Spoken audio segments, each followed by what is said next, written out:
तो हमारे बच्चों चैप्टर का नाम था रिडम्पशन ऑफ डिबेंचर्स। एक बार जल्दी से इसका क्विक रिकैप कर लेते हैं आपके साथ, ठीक है। फिर आज क्वेश्चंस करने, कॉन्सेप्ट तो वैसे कुछ भी नहीं था, लेकिन एक बार दोबारा से देख लेते हैं क्योंकि आप भूल गए होंगे। तो सबसे पहले आपको ये बताया था कि कोई कंपनी जो होती है वो लोगों से पैसा लेती है, मतलब बोरो करती है मनी, और उनको बदले में कागज़ का टुकड़ा देती है। उस कागज़ के टुकड़े पर लिखा होता है कि हम आपके पैसे 5 साल बाद लौटा देंगे, फलाना फलाना ब्याज होगा। तो उसको बोलते हैं इशू ऑफ डिबेंचर, जो आपको बचपन में सिखाया था। लेकिन 5 साल के बाद जब लोग वापस आते हैं और लोग कहते हैं कि ये लो अपना कागज़ का टुकड़ा पकड़ो और हमें तो हमारे पैसे वापस दे दो, तो कंपनी को लोगों के पैसे वापस देने पड़ते हैं। उसको हम कहते हैं रिडम्पशन ऑफ डिबेंचर, ठीक है। तो ये बेसिकली हमारा चैप्टर है। तो हमें लोगों के डिबेंचरों के पैसे लौटाने, तो इसके 4 तरीके हैं आपके सामने। पहला तरीका है कि आप एक साथ सारे पैसे लौटा दोगे। दूसरा तरीका है कि आप किश्तों में पैसे लौटा दोगे। तीसरा तरीका बहुत ही दिलचस्प और अतरंगी तरीका है कि आप बाज़ार में जाते हो और अपने ही डिबेंचरों को ख़रीद लेते हो और फिर उनको कैंसिल कर देते हो। तो ये भी एक स्टाइलिश तरीका बन गया। और चौथा तरीका था कि जिसमें आप पैसे नहीं देते लोगों को, उनको कहते हो कि हम आपको शेयर दे देते हैं, तो ठीक है, उसको हम कन्वर्जन कह देते हैं।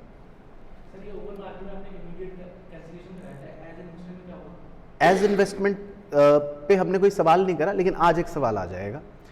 तो हमने जैसे इस पर इमीडिएट कैंसिलेशन तो पढ़ा था, लेकिन एज इन्वेस्टमेंट शायद सवाल में नहीं आया था, तो वो आज आ जाएगा। तो इमीडिएट कैंसिलेशन का एक बार मीनिंग ये समझ लेते हैं। इसका मतलब है कि मैंने आज खरीदा और आज ही कैंसिल कर दिया। एज इन्वेस्टमेंट में क्या होगा कि मैं आज खरीदूंगा, लेकिन उसको आज कैंसिल नहीं करूंगा, उसको 5 महीने 10 महीने या जब तक मेरा दिल चाहेगा तब तक कैरी करता रहूंगा। तो 20 साल। बाकी अधिक जानकारी के लिए गूगल कर सकते हैं, क्योंकि ये मेरे दायरे से बाहर की बात है ना। हमें क्या करना, कि हमें तो डिबेंचर के पैसे लौटाने से मतलब है। खैर, तो लमसम हो या इंस्टॉलमेंट हो, 2 बातों का हमें ध्यान इसमें रखना है, उस पर चर्चा कर लेते हैं। पहला, ये कंपनीज एक्ट का नियम है कि हमारे पास जितने भी डिबेंचर्स हैं उनकी फेस वैल्यू का 10% एक गुल्लक में होना चाहिए, जिस गुल्लक का नाम है डिबेंचर रिडम्पशन रिजर्व, DRR, ठीक है जी। और दूसरी बहुत ही इंटरेस्टिंग रिक्वायरमेंट है कि जितने भी डिबेंचर हम रिडीम करेंगे, मतलब कमिंग ईयर में, उन डिबेंचर्स की 15% की वैल्यू का हमें निवेश भी अपने पास रखना पड़ेगा। तो ये 2 बातों का हमें ध्यान रखना पड़ता है, कंपनीज एक्ट हमें कहता है। तो ये भी हमने पढ़ लिया था। हालांकि इसमें कुछ एक्सेप्शंस थे, और वो एक्सेप्शंस याद रखना बहुत ही सिंपल है। जो भी कंपनियां पैसों की कंपनियां हैं, ऐसा समझ लो, जैसे all India financial institutions, NBFCs, HFCs या लिस्टेड कंपनियां, इनको ये सब DRR और DRRI की रिक्वायरमेंट नहीं फॉलो करनी होती, और साथ ही साथ कन्वर्टेबल डिबेंचर्स को भी DRR की रिक्वायरमेंट पूरी करने की आवश्यकता नहीं है, उनके लिए एग्जेम्प्ट है। तो कुल मिला के ये कॉन्सेप्ट था। बाकी आपको छोटे से एग्जाम्पलों से समझाया था कि किस तरह से बातें चलती हैं, लेकिन अकाउंटिंग एक बार माइंड में दोबारा से रिवाइज कर लेते हैं ताकि वो फ्लो ऑफ एंट्रियाँ याद रहें। आज इसी का खेल है। सबसे पहले हम DRR क्रिएट करते हैं, तो अपने P&L से प्रॉफिट निकाल के DRR में डाल देते हैं। दूसरा, फिर हम DRRI परचेज करते हैं, तो DRRI डेबिट टू बैंक, ये दोनों तो हो गया कंपनीज एक्ट की रिक्वायरमेंट, तो ये तो कंपलसरी कह सकते हो आप, काम हो गया। उसके बाद जब हम इन्वेस्ट करते हैं तो ऑब्वियसली उस पर हमें कोई इंटरेस्ट मिल सकता है, तो इसीलिए थर्ड एंट्री बन गई आपकी इंटरेस्ट मिलने की। और अगर इंटरेस्ट मिलेगा तो उसको आप P&L में ट्रांसफ़र कर दोगे, तो चौथी एंट्री बन गई P&L में ट्रांसफ़र करने की। फिर आता है रिडम्पशन का दिन। आप सुबह सुबह 5 बजे उठते हो, और उठते ही सबसे पहला काम आप क्या करते हो, अपने इन्वेस्टमेंट को बेच देते हो। पहला काम ये करना है।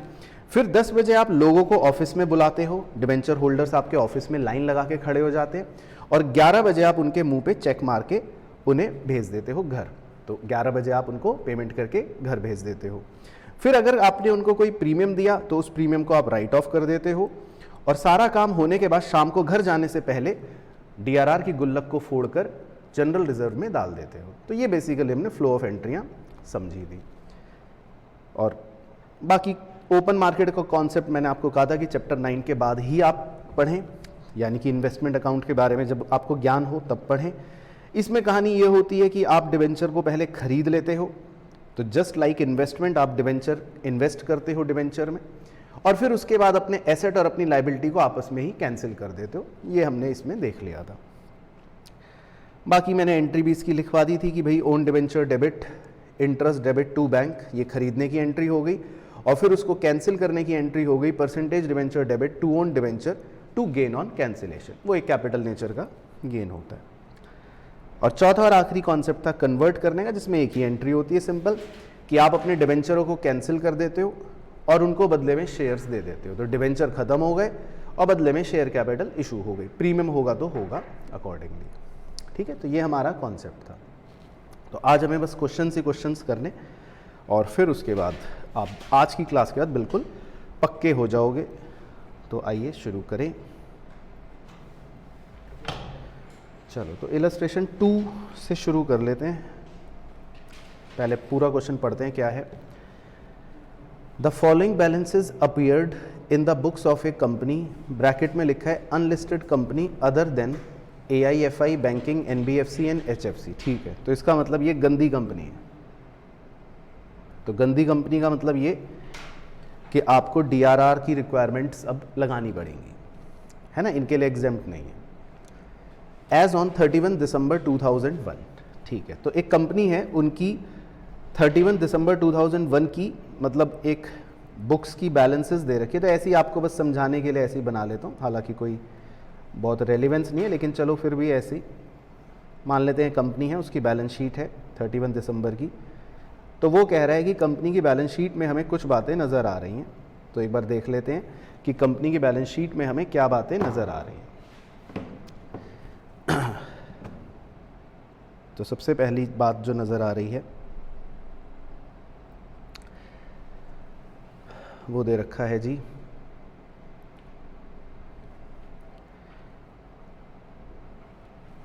6% मॉडगेज 10,000 डिबेंचर्स ऑफ 100 ईच। ठीक है, धीरे धीरे पढ़ेंगे। तो सबसे पहले तो हमें 6% 10,000 डिबेंचर 100 रुपये ईच के नज़र आ रहे हैं। इसका मतलब ये है कि कंपनी की जो बैलेंस शीट होगी उसकी बैलेंस शीट के लायबिलिटी साइड में आपको कुछ इस तरह से 6% डिबेंचर नज़र आ रहे होंगे और 10,000 डिबेंचर्स हैं 100 रुपये ईच के। तो ऑब्वियसली मतलब कितने रुपए आपको नज़र आ रहे होंगे, 10 लाख रुपए लायबिलिटी साइड पर ऐसा नज़र आ रहा होगा। ठीक है, कॉमा और क्या है कंपनी के पास, debenture redemption reserve for the redemption of debenture रुपये 50,000। कंपनी का डिबेंचर रिडम्पशन रिजर्व आपको नज़र आ रहा होगा, तो मतलब ऑब्वियसली लायबिलिटी साइड पर आपको एक DRR का रिजर्व भी नज़र आ रहा होगा, ऐसा कुछ मान लेते हैं। Comma investment in deposits with A scheduled bank free from any charge और लियन रुपये 1.5 लाख रुपए। कह रहा है हमने एक निवेश भी कर रखा है किसी शेड्यूल्ड बैंक के डिपॉजिट के अंदर जिस पे कोई चार्ज या कोई लियन नहीं लगा हुआ, 1.5 लाख रुपए का है, eight A interest of 4% per annum receivable on 31 December every year. ठीक है, तो मतलब हमने कहीं निवेश भी कर रखा है 1.5 लाख रुपए का, यानी 1,50,000 रुपए का, जिस पर हमें 4% का ब्याज भी मिलता है 31 दिसंबर को हर साल। यानी कि कुछ ऐसा समझ लीजिए कि आपको एक 4% ब्याज देने वाली आपने कोई इन्वेस्टमेंट भी कर रखी है, कितने रुपए की, 1.5 लाख रुपए की, है ना। तो ये आपने निवेश कर रखा है, ये भी बैलेंस शीट में नज़र आ रहा है। उसके बाद bank balance of the company is 9 lakh. कह रहा है कंपनी के पास बैंक में भी 9 लाख रुपए का बैलेंस आपको नज़र आ रहा है। तो इसका मतलब कंपनी के पास कुछ बैंक में पैसे होंगे 9 लाख रुपए के। तो कुछ कुछ आपको इस तरह का नज़ारा नज़र आ रहा है।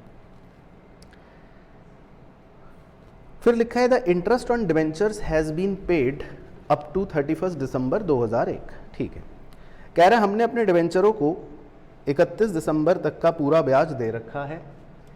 तो मतलब ये कि मतलब ये बैलेंस शीट जो 31 दिसंबर की है, तो 31 दिसंबर तक का तो हमने पूरा इंटरेस्ट अपने डिबेंचर होल्डर्स को दे रखा है। ठीक है, तो इंटरेस्ट मतलब अप टू डेट बिल्कुल ठीक चल रहा है। फिर क्या हुआ, अब आगे पढ़ो ध्यान से। ऑन 28 फरवरी 2002, यानी कि 2 महीने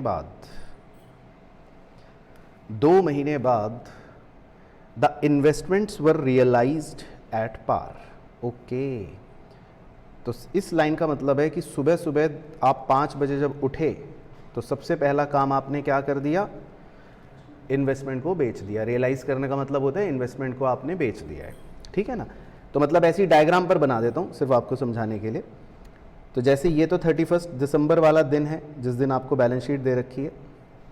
तो 2 महीने के बाद 28 फरवरी को आपने सुबह सुबह उठ के सबसे पहले क्या कर दिया, अपने DRRI को बेच दिया। मतलब अपने जो इन्वेस्टमेंट थी उसको रियलाइज कर दिया। रियलाइज का मतलब है बेच दिया। और एट पार का मतलब ये हो गया कि मतलब जितने की थी उतने में बेच दिया। तो ना आपको इसमें कोई मुनाफा हुआ ना इसमें आपको कोई लॉस हुआ। ठीक है, यहां तक समझ आ गया। फिर आगे लिखा है and debentures were paid of. पैसे दे दिए आपने डिबेंचर होल्डर्स को, है ना, क्योंकि रिडीम करना है। तो डिबेंचर होल्डर्स या debentures were paid off at 101। तो इसका मतलब कौन बच्चा बताएगा? Very good. तो इसका मतलब ये है कि आपने 1 रुपए का प्रीमियम भी दिया है ऑन रिडम्पशन। Very good. मतलब वैसे तो 100 रुपए का डिबेंचर था, लेकिन आपने 1 रुपए उनको शगुन का एक्स्ट्रा दिया, 101 रुपए वापस कर दिया। ठीक है, टुगेदर विद एक्रूड इंटरेस्ट, और साथ ही साथ ब्याज भी। तो ब्याज ऑब्वियसली आपने कितने महीने का दिया होगा उनको? 2 महीने का, क्योंकि आपने 31 दिसंबर तक का तो दे ही रखा था अप टू डेट इंटरेस्ट, और आप उनको 28 फरवरी को रिडीम कर रहे हो। तो मतलब आपने 2 महीने का इंटरेस्ट निकाल के उनको और पे कर दिया होगा कि ठीक है भाइयों, जाओ अब घर जाओ, अब अपना चेहरा हमें कभी भी मत दिखाना। तो आपने डिबेंचर होल्डर्स को 28 फरवरी को क्या कर दिया? रिडीम कर दिया। उनको सारे पैसे दे दिए, उनको इंटरेस्ट के पैसे भी दे दिए 2 महीने के। मतलब आपने पूरा सवाल जो है वो सॉल्व कर लिया, एक तरह से सब कुछ खत्म कर दिया। तो क्वेश्चन बस ये कह रहा है right up the concern ledger accounts excluding bank transactions. ठीक है, इग्नोर टैक्सेशन। ठीक है, टैक्स तो वैसे भी कुछ दे नहीं रखा। तो खैर right up the ledger account उसने कहा है, लेकिन हम सीधा लेजर पे नहीं कूदेंगे, क्योंकि अगर हम सीधा लेजर पे कूदे तो आप अपने भी बाल नोचोगे और मेरे तो नोचोगे ही। तो हम लेजर करेंगे बाद में। हम पहले क्या करेंगे? जर्नल, क्योंकि हमको दिमाग में वो जर्नल का फ्लो याद है। ठीक है, तो एक बार क्वेश्चन में दोबारा से एनालाइज करवा देता हूँ। क्वेश्चन आप एक बार दोबारा देख लो। बेसिकली ये कंपनी है, आप उसका इमेजिनेशन कर लो कि ये कंपनी है। कंपनी के 6% डिबेंचर्स हैं, 10,000 डिबेंचर्स हैं 10 लाख रुपए के। ठीक है, कंपनी के पास एक मटका है, मटका मतलब कि DRR है, जिसमें 50,000 रुपये रखे हुए हैं, पानी भरा हुआ है 50,000 रुपये का। 4% की इन्वेस्टमेंट है, तो ऑब्वियसली आप इस 4% की इन्वेस्टमेंट को क्या बोल सकते हो? एक तरह से क्या है? DRRI है। और कंपनी के पास बैंक में 9 लाख रुपए भी रखे हुए हैं। फिर कंपनी ने 2 महीने के बाद 28 फरवरी को सबसे पहले अपना सुबह सुबह 5 बजे उठ के DRRI को क्या कर दिया? बेच दिया, और अपने डिबेंचर्स जो थे, होल्डर्स जो थे, उनको पैसे दे दिए। मतलब ये क्वेश्चन है आपका। ठीक है, पहले क्वेश्चन सब बच्चों को क्लियर हो गया? चलो, तो ये तो मतलब एनालिसिस है बस। तो अब आप मेरे साथ साथ लिखो सॉल्यूशन। वैसे एग्जाम में सॉल्यूशन यहाँ से नहीं शुरू होगा, लेकिन हम तो अभी समझ भी रहे हैं, तो इसीलिए आप यहीं से लिख लो सॉल्यूशन। तो हम स्टेप बाय स्टेप करेंगे, बिल्कुल कॉन्सेप्चुअल जर्नल एंट्रीज को मद्देनज़र रखते हुए। तो सबसे पहले आप लिखो नंबर 1 और थोड़ी सी जगह छोड़ के नंबर 2।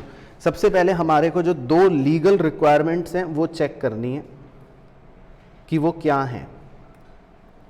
ठीक है, तो पहली लीगल रिक्वायरमेंट क्या है हमारी, बताओ? पहली लीगल रिक्वायरमेंट चेक करते हैं कि DRR शुड बी, DRR कितने रुपए का होना चाहिए बताइए? 10% of face value of debentures, है ना। तो हमारे पास डिबेंचर्स कितने रुपए के हैं? फेस वैल्यू देखिए उनकी, कितने रुपए के हैं डिबेंचर्स? 10 लाख के हैं। ठीक है, तो जल्दी से कैलकुलेटर पर 10 लाख रुपए का 10% बताइए कितना होना चाहिए? 1 लाख होना चाहिए। तो इसका मतलब मेरे DRR में कितने रुपए होने चाहिए? 1 लाख होने चाहिए। ठीक है, बट DRR हैज़ लेकिन मेरे मटके में कितना पानी भरा हुआ है। ये देखिए बैलेंस देखिए, डीआरआर में कितने रुपए का है, 50,000 का है। तो अब कानून की रिक्वायरमेंट को हमें समझना है। कानून के हिसाब से 1,00,000 रुपए का पानी होना चाहिए मटके के अंदर, लेकिन हमारे मटके में अभी सिर्फ 50,000 रुपए का पानी है। बात समझ आई? तो आपको कितना पानी और डालना पड़ेगा, 50,000 का। बात क्लियर हो गई? तो देयरफॉर, इसीलिए, तो अब आप अपनी एंट्री लिख सकते हो मेरे साथ साथ। सबसे पहले पॉइंट नंबर 1 आप पूरा ही लिख लेना जैसे मैंने लिखा, ताकि आपको बात क्लियर रहे। तो सबसे पहले हम जब अपने पीएनएल में से पानी डालेंगे, यानी कि जब हम वो अपनी एंट्री करेंगे PNL account debit to DRR, तो हम कितना पानी डालेंगे, 50,000 का। हम 1,00,000 रुपए का पानी नहीं डालेंगे, आपको ये बात समझनी है। हम सिर्फ कितना पानी डालेंगे, 50,000 रुपए का, क्योंकि हमारे पास पहले से 50,000 का तो ऑलरेडी है। पहले से लाख होता तो कुछ भी ना डालते, तो ज़रूरत ही नहीं। तो अभी सेकंड पॉइंट में वो आ जाएगा, आपके दिल की मुराद अभी सेकंड पॉइंट में पूरी हो जाएगी। अब हम दूसरी रिक्वायरमेंट चेक करेंगे, तो वो पॉइंट भी आपका यहाँ कवर हो जाएगा अभी। लेकिन पहला पॉइंट, पहली रिक्वायरमेंट है, डीआरआर की गुल्लक में 1,00,000 रुपए का पानी होना चाहिए। ठीक है, पहले सब बच्चों को क्लियर हो गया। अब दूसरी रिक्वायरमेंट क्या है? दूसरी रिक्वायरमेंट है DRRI शुड बी, बताइए DRRI आपका निवेश कितने रुपए का होना चाहिए, 15%। तो जितने भी हमारे डिबेंचर्स हैं जिनको हम रिडीम करने वाले हैं, है ना, हम 10,00,000 रुपए के डिबेंचर्स हैं जो फेस वैल्यू जिनको रिडीम करने वाले हैं, तो हमारे पास 15% का निवेश होना चाहिए। कितना होना चाहिए, 1,50,000 का निवेश होना चाहिए। ओके जी। बट, या बट नहीं लगाते, इस बार लगाते हैं एंड DRRI इज ऑफ। अब हम देखते हैं बैलेंस शीट में कि DRRI जो है वो कंपनी के पास कितने की है, कितने की है DRRI, देखो 4% इन्वेस्टमेंट 1,50,000 की है। तो इसका मतलब ये है कि कंपनी ऑलरेडी सेकंड रिक्वायरमेंट पूरा खुद ही कर रही है। हमारी टेंशन खत्म, हमने बस चेक करने का काम था, हम तो चार्टर्ड अकाउंटेंट है, हमने चेक कर लिया कि भाई 1,50,000 रुपए यानी 1,50,000 की होनी चाहिए और 1,50,000 की है। तो अब हम क्या करेंगे, कुछ नहीं करेंगे। यही था ना पॉइंट, यही थी ना क्वेरी। तो अब हमें सेकेंड एंट्री नहीं करनी, मतलब मैं ऐसी लिख के कर देता हूँ क्योंकि मैं तो समझा रहा हूँ, मुझे तो एक फ्लो बनाना है। लेकिन टेक्निकली जो सेकेंड एंट्री है, मतलब निवेश खरीदने की एंट्री है कि भाई DRRI account debit to bank, जो निवेश करने की एंट्री होती है, वो वैसे अब आप कितनी करोगे, मतलब कुछ नहीं करोगे वैसे। बात समझ आ गई? क्योंकि कंपनी ने ये रिक्वायरमेंट ऑलरेडी पूरी कर रखी है। अगर पूरी नहीं कर रखी होती, कुछ कमी होती, तो मैं करवाता। क्लियर हो गया पॉइंट आपको? सब बच्चों को क्लियर? ठीक है दीदी। तो सबसे पहला आपका फर्ज क्या है, आपको हमेशा क्या करना है, मतलब ये दोनों रिक्वायरमेंट हर सवाल में सबसे पहले चेक करनी है। तो 10% का DRR होना चाहिए और 15% की DRRI में निवेश होना चाहिए। ठीक है जी, चलो ठीक है। तो ये हो गई दो बातें। अब उसके बाद तो फ्लो ऑफ एंट्रियां याद करो मन में, क्या था कि अगर हमारे निवेश पर हमें कोई ब्याज मिलेगा, क्योंकि अब हमने देखो निवेश कर रखा है, हमने कितना DRRI कर रखा है निवेश, 1,50,000 रुपए, और उस इन्वेस्टमेंट पर कितने % इंटरेस्ट दे रखा है, लिखा है 4%। तो अब आप ये देखो, ये 31 दिसंबर का दिन है जो आपकी बैलेंस शीट है, और आप कब उठे सुबह 5 बजे, किस दिन उठे सुबह 5 बजे, 28 फरवरी को, मतलब 2 महीने बाद। तो आपको 2 महीने का निवेश पर इंटरेस्ट मिलेगा या नहीं मिलेगा, ये सोचने वाली बात है। मिलेगा, मिलेगा ना, क्योंकि आपका 31 दिसंबर को इन्वेस्टमेंट दे रखा है बैलेंस शीट में, और लेकिन आप निवेश बेच कब रहे हो, 2 महीने के बाद, तो आपको 2 महीने का इंटरेस्ट रिसीव होगा अपने इन्वेस्टमेंट पर। तो जो हमारी थर्ड कॉन्सेप्चुअल एंट्री थी वो क्या थी, वो भी आप मेरे साथ लिख लो, तारीख भी लिख लो, 28 फेब। बताओ थर्ड कॉन्सेप्चुअल एंट्री क्या थी? Bank account debit to interest on DRRI, है ना, इन्वेस्टमेंट पर आपको इंटरेस्ट मिल गया, तो बस लिख लो एंट्री फटाफट, bank account debit to interest on DRRI। Bracket में कैलकुलेट कर लेते हैं, 1.5 लाख रुपए का इन्वेस्टमेंट है, 4% का ब्याज है, 2 महीने का मिलेगा 1000। ठीक है, ठीक है, 1000 ही आ रहा है।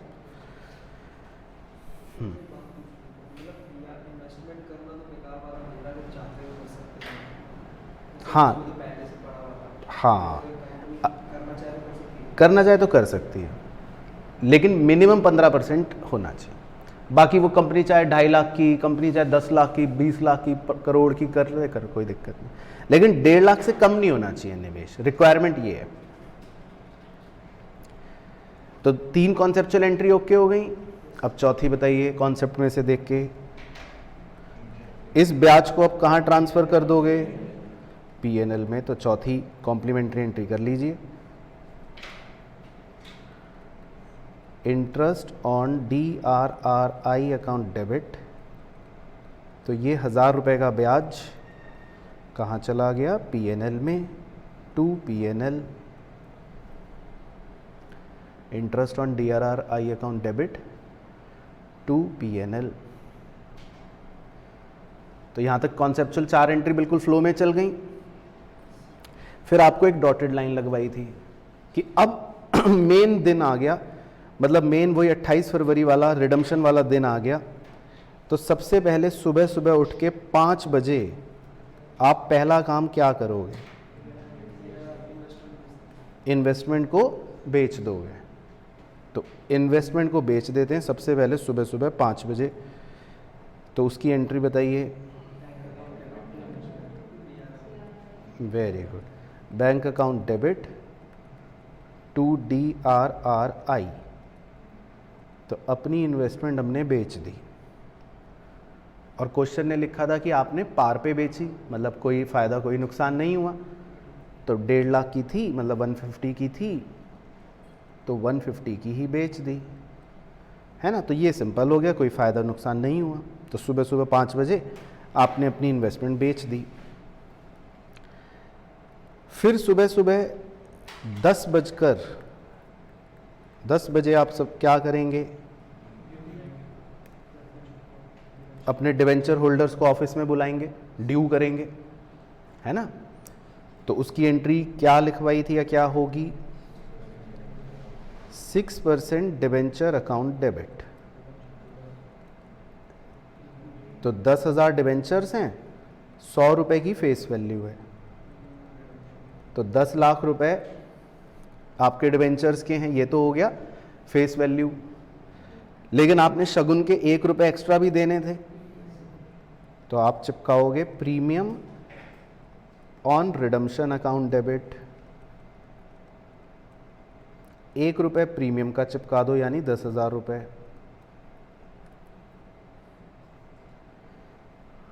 To debenture holder account. तो 10 बजे आपने सारे डिवेंचर होल्डरों को लाइन में खड़ा कर दिया और 10,10,000 रुपये ड्यू कर दिए कि भाई ठीक है, अभी मैं लेकर आ रहा हूँ, घर से चेक लेकर आ रहा हूँ, आप लाइन में लग जाओ, ठीक है।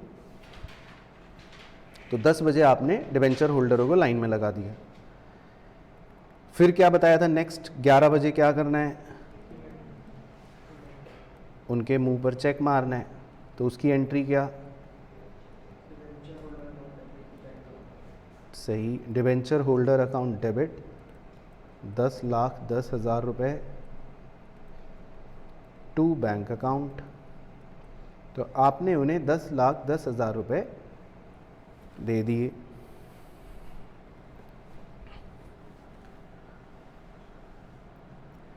ठीक है दोस्त, समझ आ रहा है? क्योंकि अगर तुम्हें समझ आएगा तब माना जाएगा कि बच्चा बच्चा समझ रहा है। तो 11 बजे पेमेंट कर दी। फिर एक और चीज़, 3 बजे आपको दोपहर में लंच करने के बाद उत्कर्ष भाई क्या करना है? नहीं नहीं, वो तो शाम को ऑफिस घर जाने से पहले करना है। ये प्रीमियम ऑन रिडम्पशन को क्या करना है? Right of. तो इसको पहले हटा देते हैं, राइट ऑफ कर लेते हैं। तो 2 प्रीमियम ऑन रिडम्पशन। अच्छा, एग्जाम में आपको ये टाइम भी लिखना है क्या? सुबह मतलब कहीं ऐसा ना हो कि बच्चा ज़्यादा सीरियस हो जाए कि सर ये 5 बजे 6 बजे ये भी लिखना है। ये सब तो कहानियाँ हैं, तो अब आप समझदार हो। तो ये प्रीमियम ऑन रिडम्पशन को राइट ऑफ करना है। अब कहाँ से राइट ऑफ करना है? वैसे सिक्योरिटी प्रीमियम से भी कर सकते हो, लेकिन मैंने कहा था ना आई से के साथ पंगेबाजी करने से बेहतर अपना पीएनएल चिपकाओ, छुट्टी क्यों बुद्धि लगाएं। हालांकि सिक्योरिटी प्रीमियम इसमें है भी नहीं, तो फिर वैसी टेंशन ख़त्म। तो हम अपने पीएनएल से इसको प्रीमियम को राइट ऑफ कर लेंगे। अच्छा, 3 बज गए। अब 6 बजे आपकी पत्नी का फ़ोन आ गया कि आ जाओ घर। तो अब घर जाने से पहले, ऑफिस से निकलने से पहले आखिरी काम क्या करना है? हाँ, अब वो डीआरआर वाला जो मटका है उसको फोड़ना है और उसके सारे पानी को जनरल रिजर्व में ट्रांसफ़र करना है ताकि सारा मामला ख़त्म हो जाए। तो उसकी एंट्री बन गई DRR account debit to general reserve account. तो डीआरआर के मटके में कितना पानी निकलेगा? 50 का। Very bad. तो यही तो बात याद रखनी, 50 का तो आपने पानी डाला था। अब बच्चा सोचता है मटका फोड़ने से 50 का ही पानी निकलेगा। नहीं, 50 का उसमें पहले भी तो था ना। आपके मटके में टोटल पानी कितना था? 1 लाख का। तो अब जब मटका फोड़ोगे तो कितना पानी उसमें से निकलेगा? 1 लाख। तो ये ध्यान रखना है आपको। तो आपको पूरा मटका फोड़कर पूरे 1 लाख रुपए जनरल रिजर्व में ट्रांसफ़र करने। तो ये बेसिकली मतलब फ्लो ऑफ एंट्रियाँ बन गई। पहले यहाँ तक क्लियर हो गया बिल्कुल अच्छे से? यहाँ तक तो कोई दिक्कत नहीं। यहाँ तो सारा जो कॉन्सेप्ट लिखवा है बिल्कुल एज इट इज़ फ्लो में चल गया। चलो अब एक चीज़ उसने बोली थी जिसका हमको ध्यान रखना है बस। उसने ये कहा था, सेकंड लास्ट लाइन में आखिरी के 4 अक्षर हैं कि debenture were paid off at 101, उसी के आगे दे रखा है टुगेदर विद एक्रूड इंटरेस्ट। मतलब आपने इंटरेस्ट भी तो पे करना है ना इनका। भाई ये जो डिबेंचर होल्डर्स हैं, ये वाले 10,000 डिबेंचर होल्डर्स जो हैं, इनको आप कितने महीने का इंटरेस्ट भी पे करोगे? 2 महीने का, है ना? तो डिबेंचर इंटरेस्ट की एंट्रियां लिखवाई नहीं थी मैंने आपको कॉन्सेप्ट में, लेकिन हमने उस क्वेश्चन में भी करी थी जो पहले डिस्कस करा था। और नहीं तो आपको क्लास 12 सीए फाउंडेशन में हर बार सिखा रखी हैं बचपन से। 2 एंट्रियां होती हैं डिबेंचर इंटरेस्ट की, तो याद है तो वही बता दो।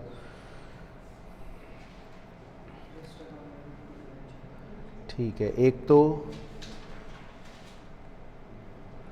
ड्यू करने की करते थे, debenture interest account debit to debenture holder, है ना? ये करते थे, याद आ गया? और दूसरी क्या करते थे? हाँ, पे की, तो debenture holder account debit to bank, ये पे करने की करते थे। तो ये आप अपने सीए फाउंडेशन में क्लास 12th में कर चुके हो। और फिर इस डिबेंचर इंटरेस्ट को कहाँ ट्रांसफ़र कर दोगे? पीएनएल में। तो वो भी फॉर्मेलिटी कर लेते हैं। तो ये डिबेंचर इंटरेस्ट जो भी होगा, क्योंकि खर्चा है आपका, तो इस डिबेंचर इंटरेस्ट को पीएनएल में ट्रांसफ़र भी कर लेते हैं। तो क्योंकि क्वेश्चन ने कहा था कि आपने 2 महीने का ब्याज दिया है, तो हम ये एंट्रियां करेंगे। नहीं भी दिया होता तब भी करते वैसे, क्योंकि डिबेंचर होल्डर को तो 2 महीने बाद अगर आप दे रहे हो, रिडीम कर रहे हो, तो 2 महीने का ब्याज तो देना पड़ेगा। तो ये आप निकाल लो कि कितना आएगा। अच्छा निकाल लिया। 10 लाख का 6% ब्याज 2 महीने का कितना आ रहा है? 10,000। ठीक, 10,000। ओके, तो 10,000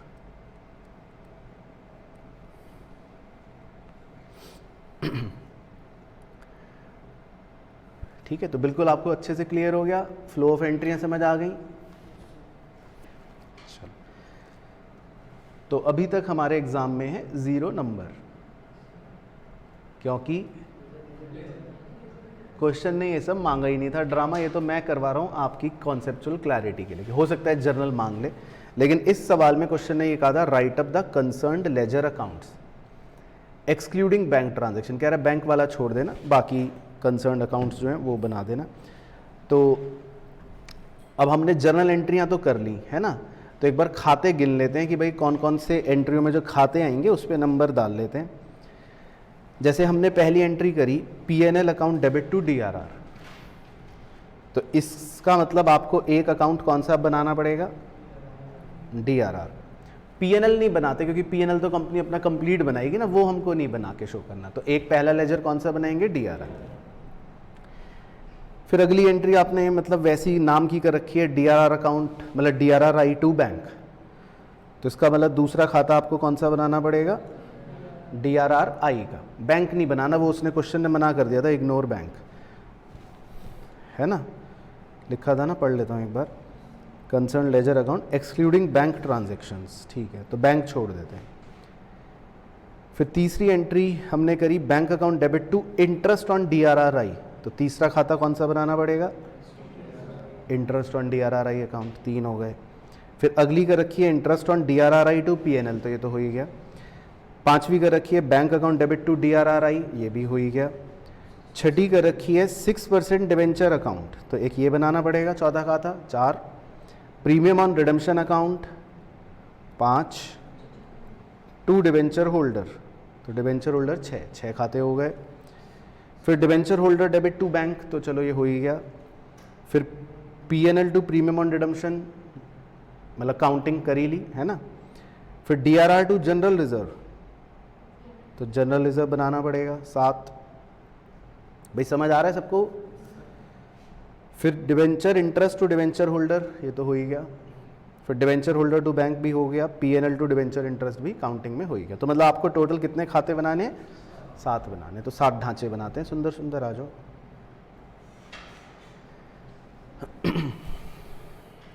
तो मैं थोड़ा गंदे बना रहा हूँ, आप थोड़ा अच्छे बनाना, क्योंकि तो एक बना लेते हैं 6% डिवेंचर अकाउंट। छोटे छोटे खाते बनाने, मतलब मुश्किल से 2-3 ट्रांजेक्शन्स हैं, तो मतलब 4 लाइन के बना लो, छोटे छोटे। लेकिन छोटे का मतलब मेरा देख के मत बनाना, मैं तो गंदा बना रहा हूँ, आप अच्छे से ही बनाना।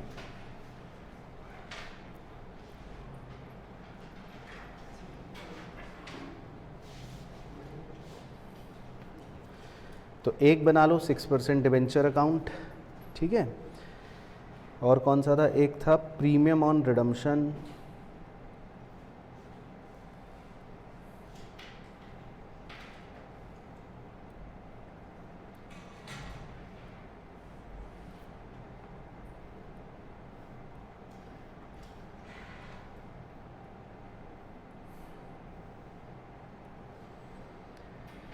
फिर एक था डीआरआर आई,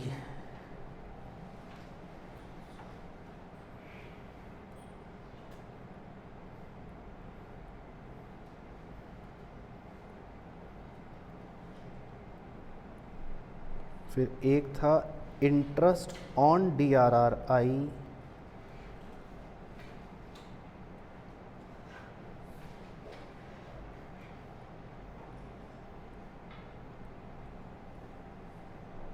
ठीक है, 4 हो गए।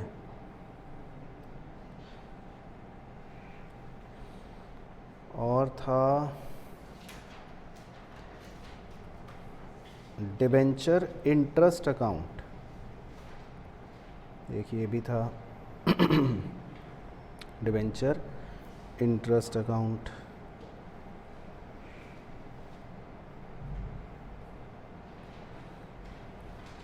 और कौन सा था, और था DRR, हाँ DRR अकाउंट। अच्छा डिवेंचर होल्डर भी था, ठीक है तो वो भी बना लेते हैं।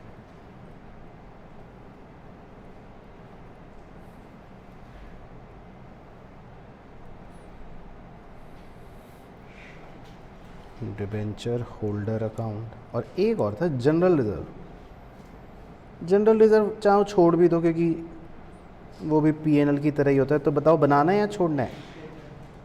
चलो फिर बना लेते हैं। तो एक बना ही लो ड्रामा करने के लिए, जनरल रिजर्व अकाउंट।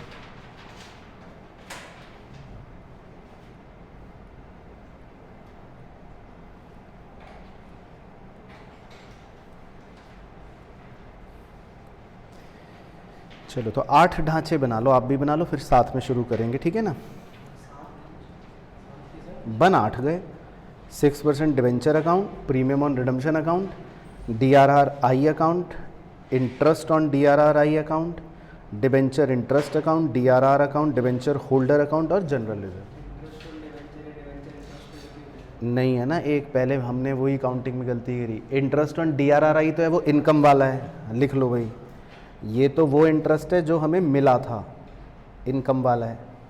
और डिवेंचर इंटरेस्ट जो है जो हमने पे करते हैं, ये खर्चा वाला है। तो जब आपके साथ काउंटिंग कर रहे थे तो आपने जल्दबाजी में इसको एक ही काउंट करवा दिया था, तो मतलब 8 ढांचे हो गए।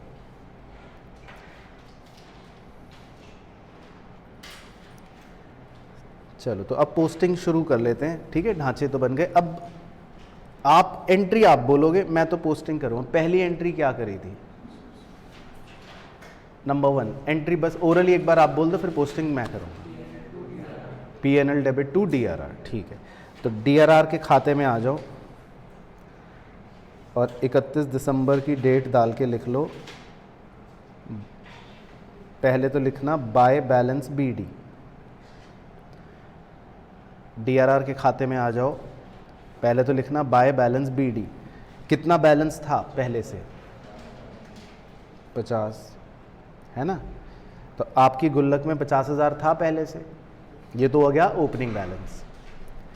और जैसी आपने एंट्री बोली PNL डेबिट टू DRR, तो उसकी पोस्टिंग क्या हो जाएगी 31 दिसंबर वाले दिन ही? Bye PNL। तो ये एंट्री और पोस्ट कर लो 50,000। सॉरी, तो क्लियर हो गया आपको। फिर सेकंड एंट्री बोलो, 0 रुपए वाली थी, DRRI टू बैंक। वैसे 0 रुपए की थी, है ना, लेकिन फिर भी DRRI खाते में चल लो और डेबिट साइड पर टू बैलेंस BD। कितने रुपए की इन्वेस्टमेंट थी ओपनिंग में? 1.5 लाख। तो लिख लो टू बैलेंस BD 1.5 लाख। बाकी खरीदी कुछ भी नहीं, है ना। सेकेंड एंट्री नील, तो छोड़, ठीक है। फिर थर्ड एंट्री बोलो, bank account debit to interest on DRRI 28 फरवरी को, है ना। तो इसकी पोस्टिंग इंटरेस्ट ऑन DRRI में कैसे करोगे? 28 फरवरी को बाय बैंक 1,000 रुपये, ठीक है जी। तो मतलब मैं आपको अब कुछ सिखा नहीं रहा हूँ, अब आप मेरे नज़रों में 11th के बच्चे हो एक तरह से, ठीक है। मैं आपको भी कुछ नहीं सिखा रहा, मैं बस एंट्री पूछ के पोस्टिंग कर रहा हूँ। फिर चौथी एंट्री आपने क्या करी? Interest on DRRI to PNL। तो डेबिट साइड में लिख लो इसी में 28 फरवरी टू PNL 1,000 रुपये। तो ये खाता तो क्लोज ही हो गया, इसको यहीं क्लोज भी कर दो, 1,000 दोनों side tally.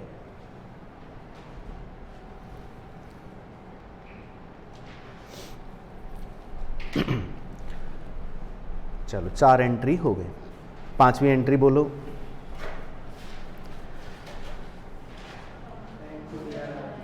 Bank account debit to DRRI। तो DRRI में इसकी पोस्टिंग कर दो 28 Feb बाय बैंक अकाउंट 1,50,000।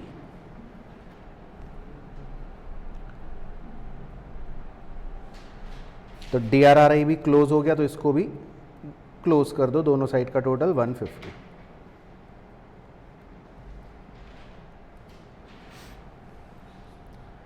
इसके बाद अगली entry 6% debenture debit 10 lakh, premium on redemption debit 10,000 to debenture holder.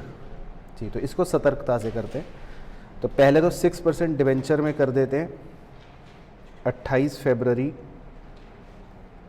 To debenture holder account 10 lakh रुपए।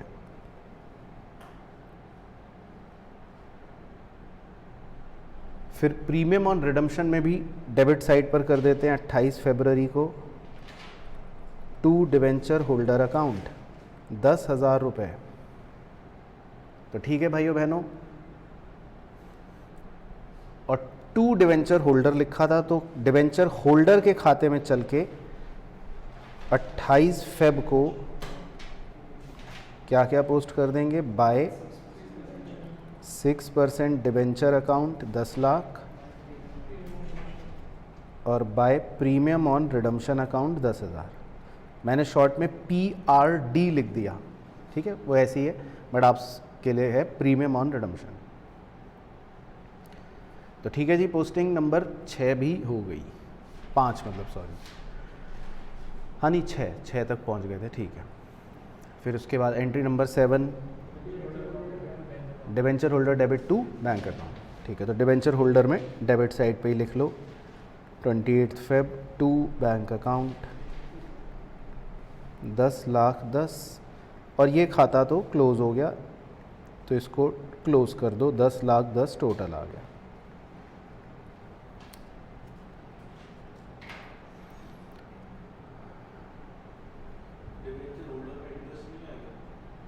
अच्छा, वो भी पोस्टिंग थी, तो फिर क्लोज मत करो।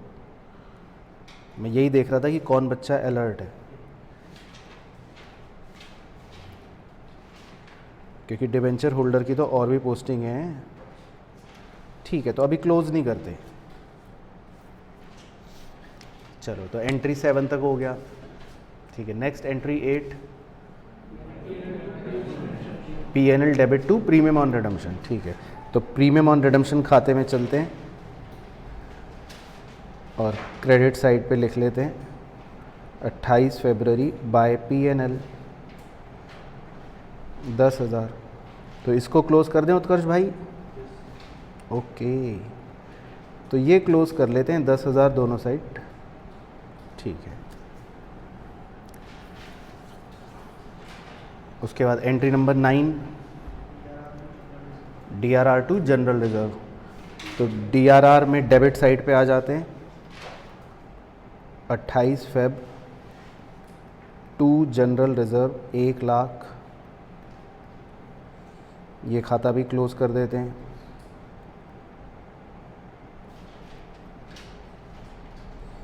और जनरल रिजर्व में क्रेडिट साइड पर लिख लेते हैं बाय DRR 1 लाख।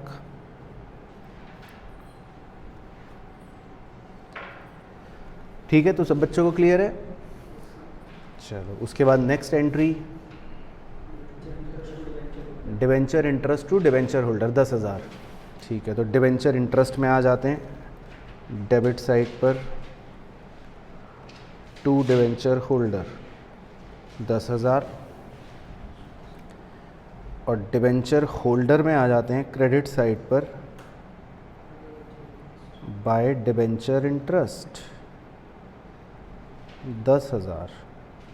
ठीक है, फिर अगली एंट्री, debenture holder debit to bank, है ना, 10,000। तो डिवेंचर होल्डर में आ जाते हैं 28 फरवरी टू बैंक 10,000 और last entry last PNL to debenture interest. तो डिबेंचर इंटरेस्ट में क्रेडिट साइड पे लिख लेते हैं बाय PNL 10,000। तो इसको क्लोज कर लेते हैं, टोटल आ गया 10,000।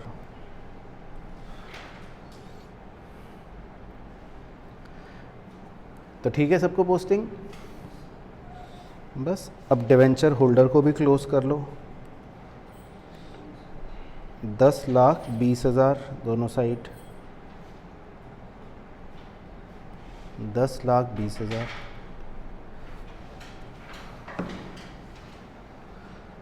तो 6% डिबेंचर अकाउंट।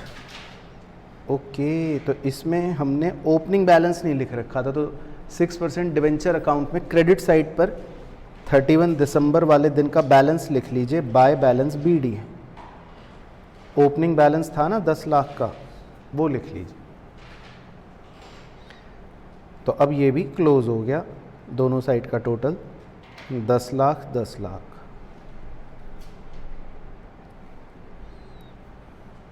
दस लाख 10 लाख। तो ये भी क्लोज, ये भी क्लोज, ये भी क्लोज, ये भी क्लोज, ये भी, ये भी ये भी। बस जनरल रिजर्व बचा है। तो ये क्लोज करने पर बैलेंस बच रहा है,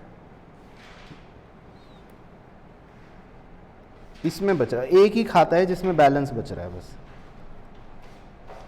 टू बैलेंस CD 1 लाख है ना। तो 28 फरवरी को एक ही खाता है जिसमें बैलेंस बच गया, तो बच गया तो बच गया, हमें क्या। ठीक है, तो आपको लेकिन समझ आ गया सिंपल कॉन्सेप्ट, पूरा जर्नल एंट्री और फिर उसको देखकर laser.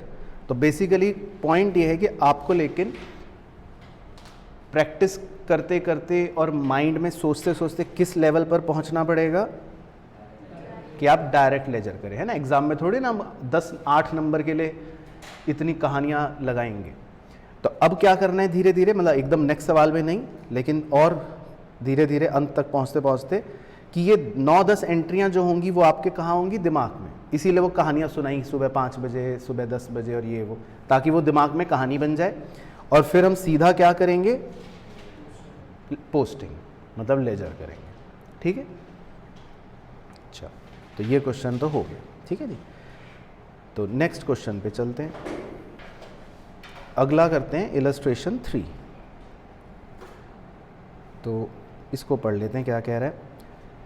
S limited listed company. चलो तो पहले तो 2 मिनट डांस कर लो। DRR और DRR की रिक्वायरमेंट अब इसमें नहीं है, चलो मज़े आ गए। तो S limited listed company issued 1,50,000 रुपी। ओ, तो इसका मतलब क्या,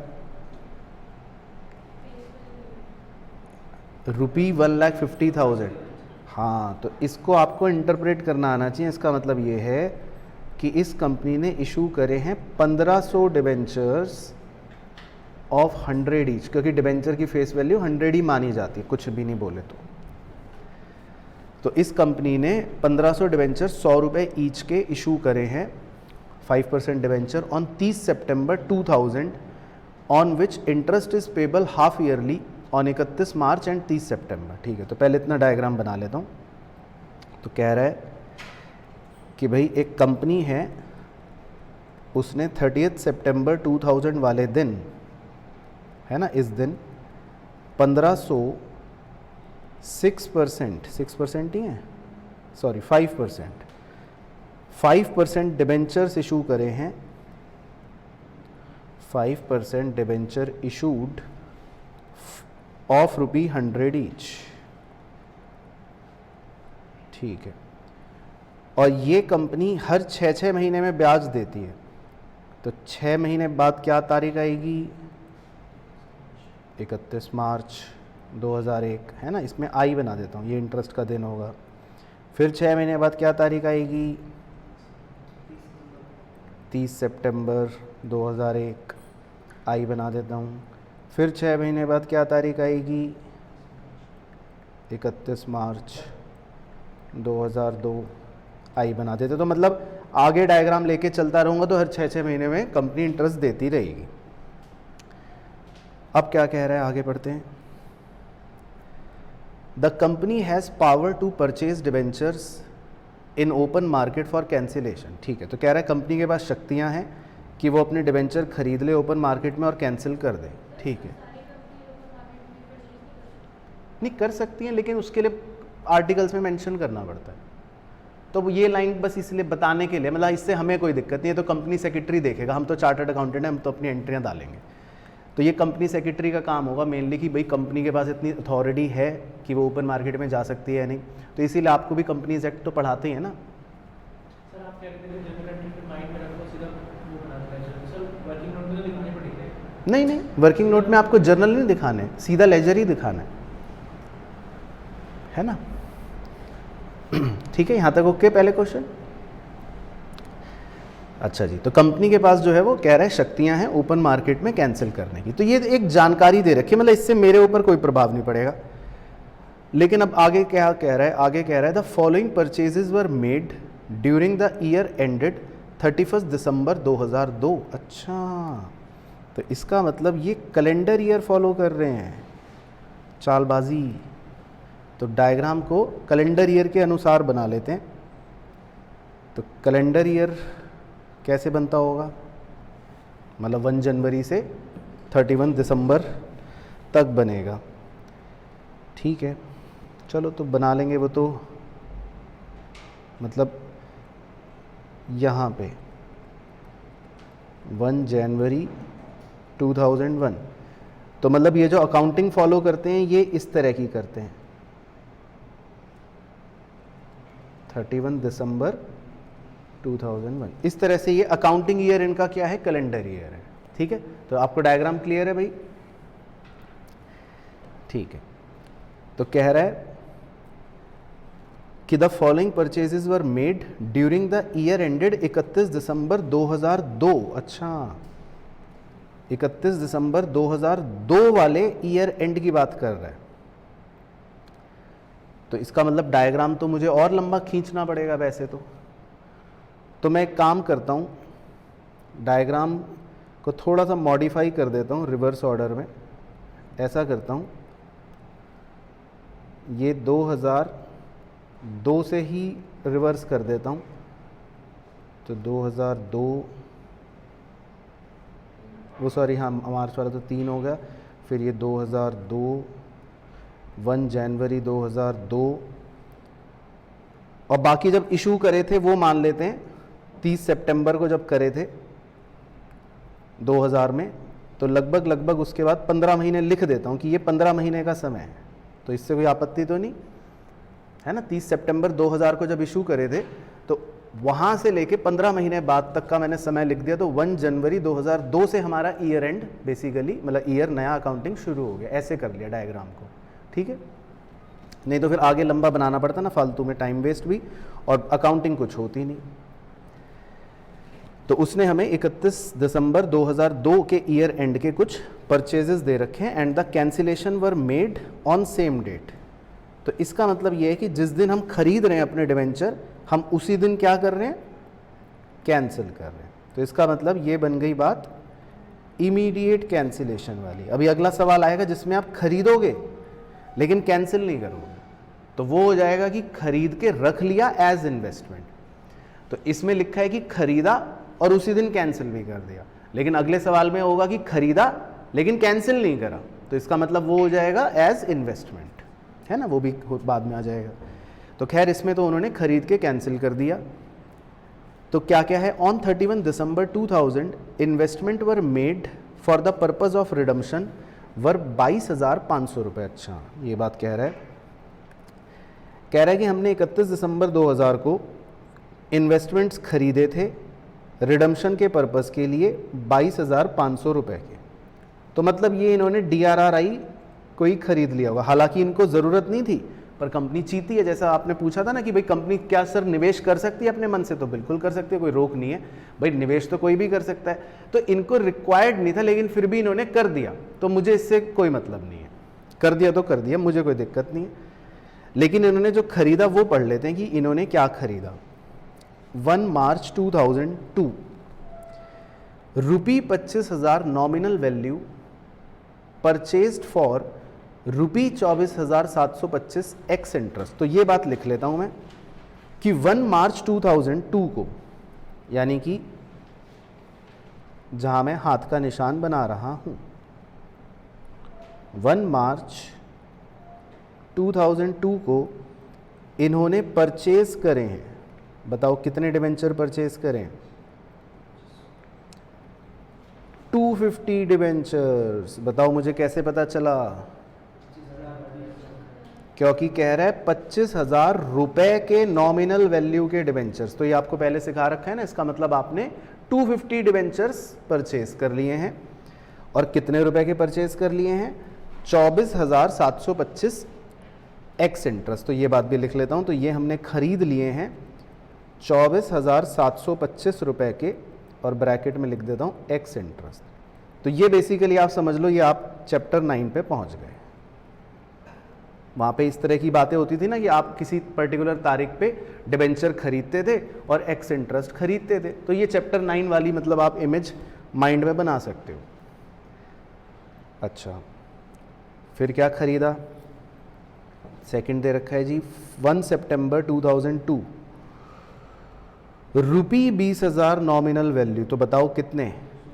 200। Very good. 200 डिबेंचर खरीदे, purchased for rupee 20,125 come interest. तो ये भी बात लिख लेता हूँ तारीख बनाकर। तो 1 सितंबर 2002, यानी कि यहाँ पर जहाँ हाथ का निशान बना रहा हूँ,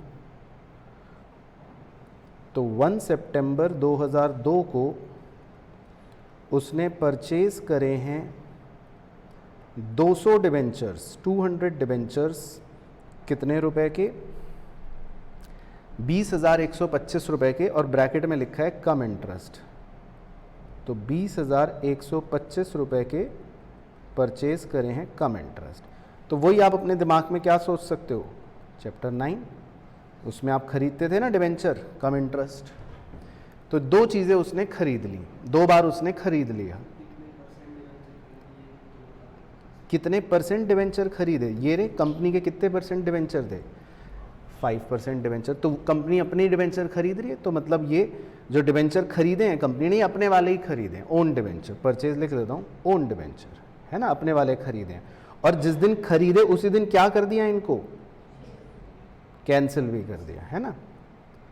तो आपको अगर याद हो तो खरीदने की और कैंसिल करने की 2 एंट्रियां लिखवाई थी, है ना। तो वो करेंगे जब अभी सॉल्व करेंगे। बाकी क्वेश्चन पढ़ लेते हैं। बस वो कह रहा है you are required to drop following accounts up to the date of cancellation. कह रहा है 2 खाते बना के दिखा दो बस। तो पहला खाता तो है डिबेंचर अकाउंट और दूसरा खाता है ओन डिबेंचर अकाउंट, ठीक है। लेकिन मैं आपको डायरेक्ट खाता अभी नहीं बनवाऊंगा, है ना। पहले हम क्या करेंगे, जर्नल करके ही करेंगे धीरे धीरे।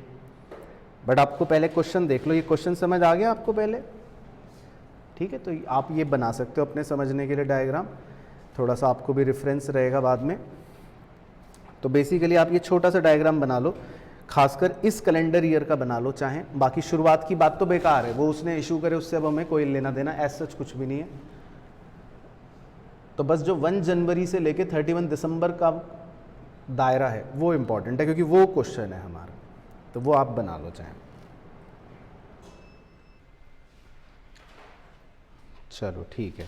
तो मैं ऐसा करता हूँ, ये शुरू का अब हटा देता हूँ क्योंकि इसका अब कुछ यूज़ नहीं है, तो खाम खा इधर नज़र जाए, फ़ायदा नहीं है।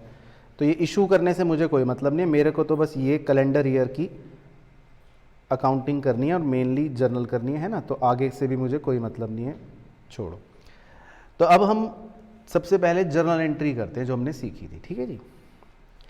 तो सबसे पहले हमने 1 मार्च को जो अपने 250 डिबेंचर खरीदे उसकी एंट्री करते हैं पहले, कि अगर आपको वो याद है तो आप चाहो कॉन्सेप्ट में से देख के बता दो, नहीं तो मुझे तो याद है, मेरे पीछे पीछे चेप सकते हो। तो हमने अपने डिबेंचर जो खरीदे उसकी एंट्री जो लिखवाई थी आपको, पहले कॉन्सेप्चुअल वाली लिख देता हूँ, वो एंट्री थी ओन डिबेंचर ब्रैकेट में इन्वेस्टमेंट अकाउंट डेबिट, उसके नीचे interest account debit to bank account. ठीक है, ये कॉन्सेप्चुअल एंट्री हमने ये लिखी थी, और इनमें क्या अमाउंट आने थे मैं वो भी मेंशन कर देता हूं। Very good. ओन डिबेंचर में तो आएगा एक्स इंटरेस्ट अमाउंट जो भी होगा, इंटरेस्ट तो इंटरेस्ट जो हम निकालेंगे, और बैंक में आ जाएगा कम इंटरेस्ट प्राइस। ठीक है, तो अब देख लेते हैं उसने क्या दिया था। तो हमने 250 डिबेंचर खरीदे थे 1 मार्च को एट 24725, एक्स इंटरेस्ट दे रखा है, तो मैं कम से कम एक्स इंटरेस्ट में तो भर ही सकता हूं 24725, तो वो तो लिख ही लो 24725। ठीक है, ये ओके हो गई बात। अब इंटरेस्ट आपको निकालना है कि भाई हम 1 मार्च को खरीद रहे हैं डिबेंचर, तो चैप्टर 9 में सिखाया था आपको लॉजिक, इसलिए 1 मार्च को खरीद रहे हैं, तो आपको अब लगाओ हिसाब, कितने महीने का ब्याज मिलेगा? अक्टूबर, नवंबर, दिसंबर, जनवरी और फरवरी, है ना, क्योंकि आपको 30 सितंबर को इंटरेस्ट मिला होगा आखिरी बार। तो अक्टूबर, नवंबर, दिसंबर, जनवरी और फरवरी पूरा हो गया, मार्च तो नहीं काउंट करेंगे, पहला दिन है। तो आपको 5 महीने का ब्याज मतलब खरीदना पड़ा होगा। ये याद आ गया सब बच्चों को? ठीक है, तो 5 महीने का ब्याज निकाल लो। 25,000 फेस वैल्यू, 5% का ब्याज और 5 महीने 521, 521। ठीक है, अप्रॉक्सीमेटली बस, तो 521। तो अब दोनों को जोड़ लो, 25,246। ओके, तो समझ आई सबको एंट्री विद अमाउंट? ठीक है, बस। फिर उसने कहा कि हमने सेम डे कैंसिल भी कर दिए, तो उसी दिन, तारीख भी वही डाल लो 1 मार्च, उसी दिन अब कैंसिल भी कर दो। तो कैंसिल की एंट्री क्या लिखवाई थी? 5% डिबेंचर अकाउंट डेबिट। इसमें आपको बताया था ना क्या लिखते हैं, फेस वैल्यू, तो ये तो आ गई 25,000 रुपये, टू ओन डिबेंचर, यानी कि जो आपने निवेश खरीदा था, इन्वेस्टमेंट अकाउंट, उसमें वो सेम वैल्यू कॉपी करनी है ऊपर से, 24,725। ठीक है जी, तो बस फिर आपको ये भी बताया था, तो आपका क्या हो जाता है? गेन हो जाता है। तो ये बैलेंसिंग फिगर आ जाएगी, कितनी आ रही है? 275। ओके, ठीक है जी। तो क्लियर हो गया, आपको समझ आ गया दोस्त? चलो, बहुत सिंपल है, बस 2 एंट्री ये वाली करनी होती है। चलो सब बच्चों को ओके। अब 2 एंट्री दोबारा से सेम कर लेते हैं, ये लो सेम कहानी। अब उसने सेम कहानी कहा था 1 सितंबर को हमने फिर से 200 डिबेंचर खरीदे हैं, और एट 20,125 कम इंटरेस्ट। तो पहले एंट्री तो सेम चिपका देते हैं 1 सितंबर की, 1 सितंबर 2002। तो पहले तो एंट्री लिख लो कोरी कोरी, ओन डिबेंचर ब्रैकेट में इन्वेस्टमेंट अकाउंट डेबिट, फिर इंटरेस्ट खरीदोगे तो interest account debit to bank account. अब इसमें आपको जो आपने खरीदे उसकी कम इंटरेस्ट की वैल्यू दे रखी है 20,125। तो मैं बैंक में तो लिख ही सकता हूं ना 20,125, क्योंकि कम इंटरेस्ट प्राइस दे रखा है इस बार आपको। अब इंटरेस्ट बताओ आप कि इंटरेस्ट आप कितने महीने का खरीदोगे। ठीक है, तो 31 मार्च से गिन लेते हैं, अप्रैल मई जून जुलाई और अगस्त, सितंबर तो 1 काउंट ही नहीं करेंगे, है ना, तो 5 महीने हो गए। ठीक है, तो आपने 200 डिबेंचर खरीदे, तो 200 डिबेंचर का 5 महीने का ब्याज खरीद लो।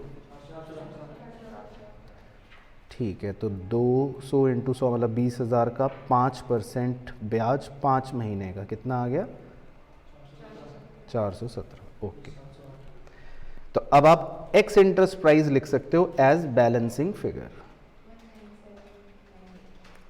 19798। ओके, अच्छा 708। ओके, तो 19708 ये आ गया आपका बैलेंसिंग फिगर। ठीक है, अब सेम डे कैंसिल भी कर दो 200 डिबेंचरों को, तो कैंसिल करने की फिर वही एंट्री, 5% डिबेंचर अकाउंट, इसमें तो फेस वैल्यू 100 रुपये यानी 20,000, 2 own debenture account debit credit, मतलब ये ऊपर से सेम कॉपी कर लेते हैं, 19,708,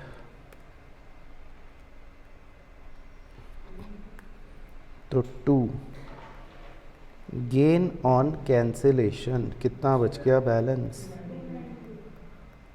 292। ठीक है तो बस आपने 2 एंट्री कर ली, इसकी 2 एंट्री कर ली, उसकी, काम खत्म। ठीक है, तो क्लियर हो गया सब बच्चों को। चलो, तो खैर अभी हमारे 0 नंबर है, तो उसने अब ये कहा था पहले एंट्री सबको ओके, तो उसने लेकिन ये कहा था कि मुझे एंट्री नहीं चाहिए, मुझे खाते बता के दिखाओ। तो डिबेंचर अकाउंट तो अभी बना लेंगे एंट्री में से देख के, और एक उसने कहा था ओन डिबेंचर इन्वेस्टमेंट अकाउंट।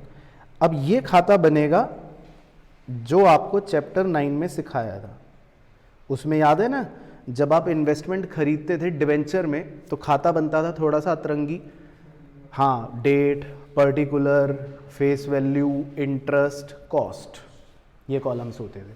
तो ये खाता बिल्कुल वैसा बनेगा क्योंकि एक इन्वेस्टमेंट अकाउंट है ना।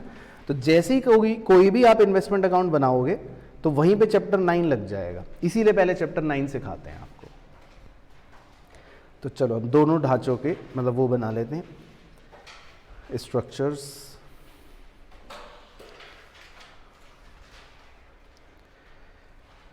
तो पहला तो है 5% डिबेंचर अकाउंट, ये तो नॉर्मल बना लो, 8 लाइनों का, date, particulars, amount, date, particulars, amount.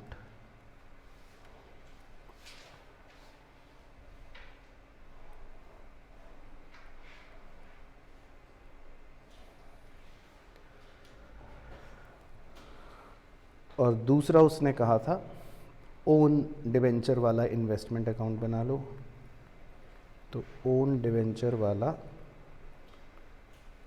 Investment account, मैं दोबारा से लिख रहा हूँ, रेफर चैप्टर 9। ठीक है, बाद में रिवीजन भी अगर करो तो पहले चैप्टर 9 ही करना। वैसे तो रिवीजन आप जब भी करो तो जिस ऑर्डर में आपको पढ़ाया गया है बस उसी ऑर्डर में रजिस्टर खोल के उसी ऑर्डर में रिवीजन करना है हमेशा। चलो, date, particulars, face value, interest और cost, date, particulars, face value, interest और कॉस्ट।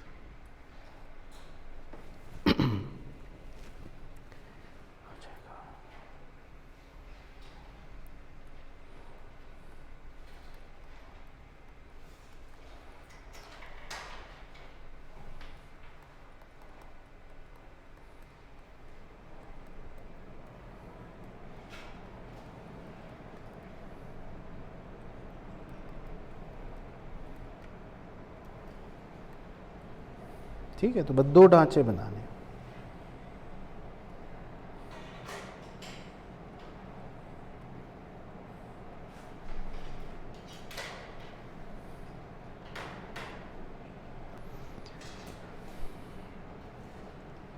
ठीक है, तो ये दोनों बना लो बस आप।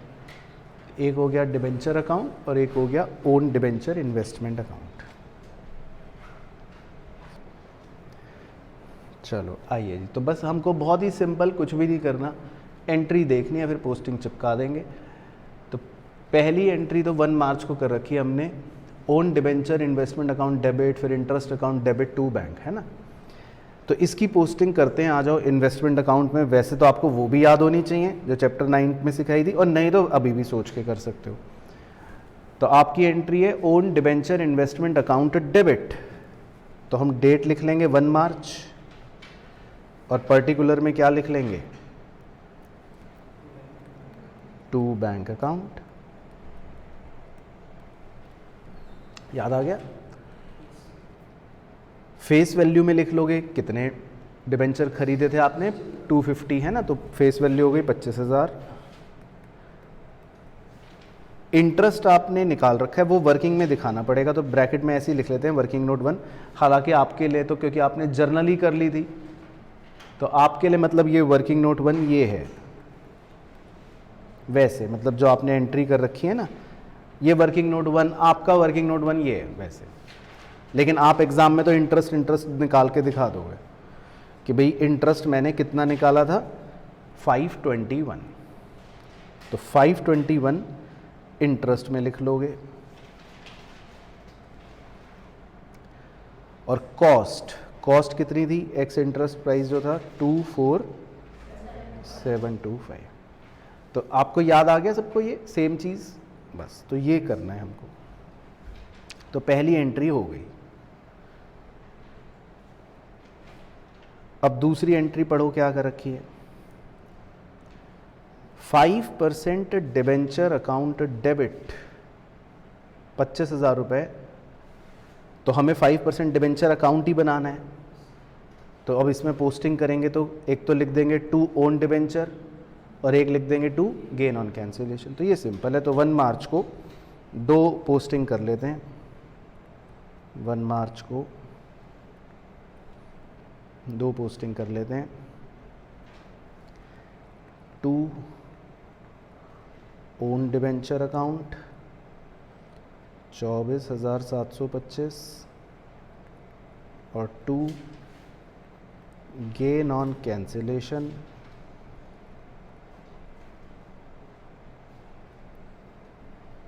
275। हाँ लिखेंगे, वो लिख देते हैं।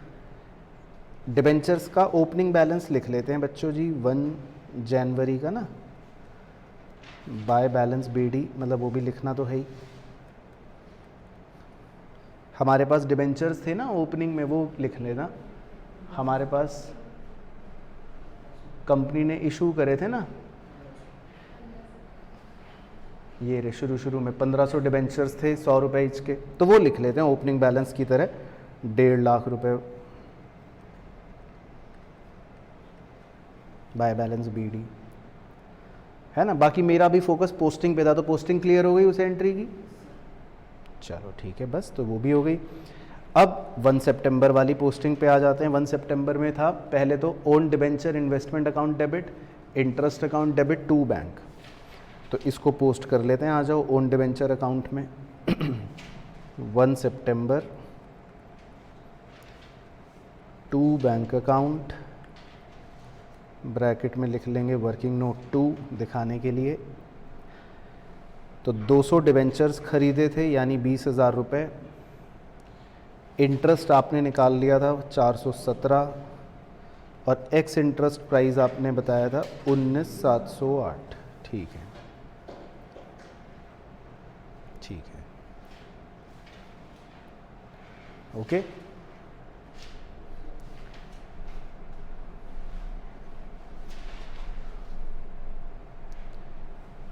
तो क्लियर हो गई वाली पहले खरीदने की। फिर सेकंड एंट्री थी पोस्टिंग की, 5% debenture account debit, to own debenture account, to gain on cancellation account. तो इसकी पोस्टिंग 5% डिवेंचर अकाउंट में कर लेते हैं। 1 सितंबर टू ओन डिवेंचर अकाउंट 19708 और टू गेन ऑन कैंसिलेशन 292।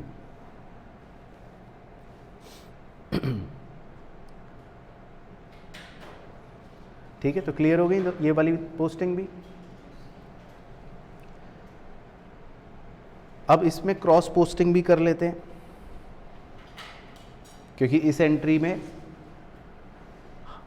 या हमने 1 मार्च वाली एंट्री में भी लिखा था ना, टू ओन डिवेंचर अकाउंट। 1 सितंबर में भी डेबिट में लिखा है टू ओन डिवेंचर अकाउंट। तो इन दोनों की cross posting own debenture account में किस साइड होगी? क्रेडिट साइड होगी। समझ आ गया पॉइंट? क्योंकि एंट्री भी तो ये कह रही है ना, चाहे आप जर्नल एंट्री के रूप में देख लो, 5% debenture account debit to own debenture account, तो आपको ओन डिवेंचर अकाउंट क्रेडिट करना है। तो क्रॉस पोस्टिंग कर लेते हैं। तो एक तो 1 मार्च की कर लेते हैं और एक 1 सितंबर की कर लेते हैं। तो पहले 1 मार्च बाय 5% डिवेंचर अकाउंट। तो फेस वैल्यू में तो वही लिख लो 25,000 जो थी। इंटरेस्ट में कुछ लिखना नहीं है, और एक्स इंटरेस्ट कॉस्ट थी 24,725।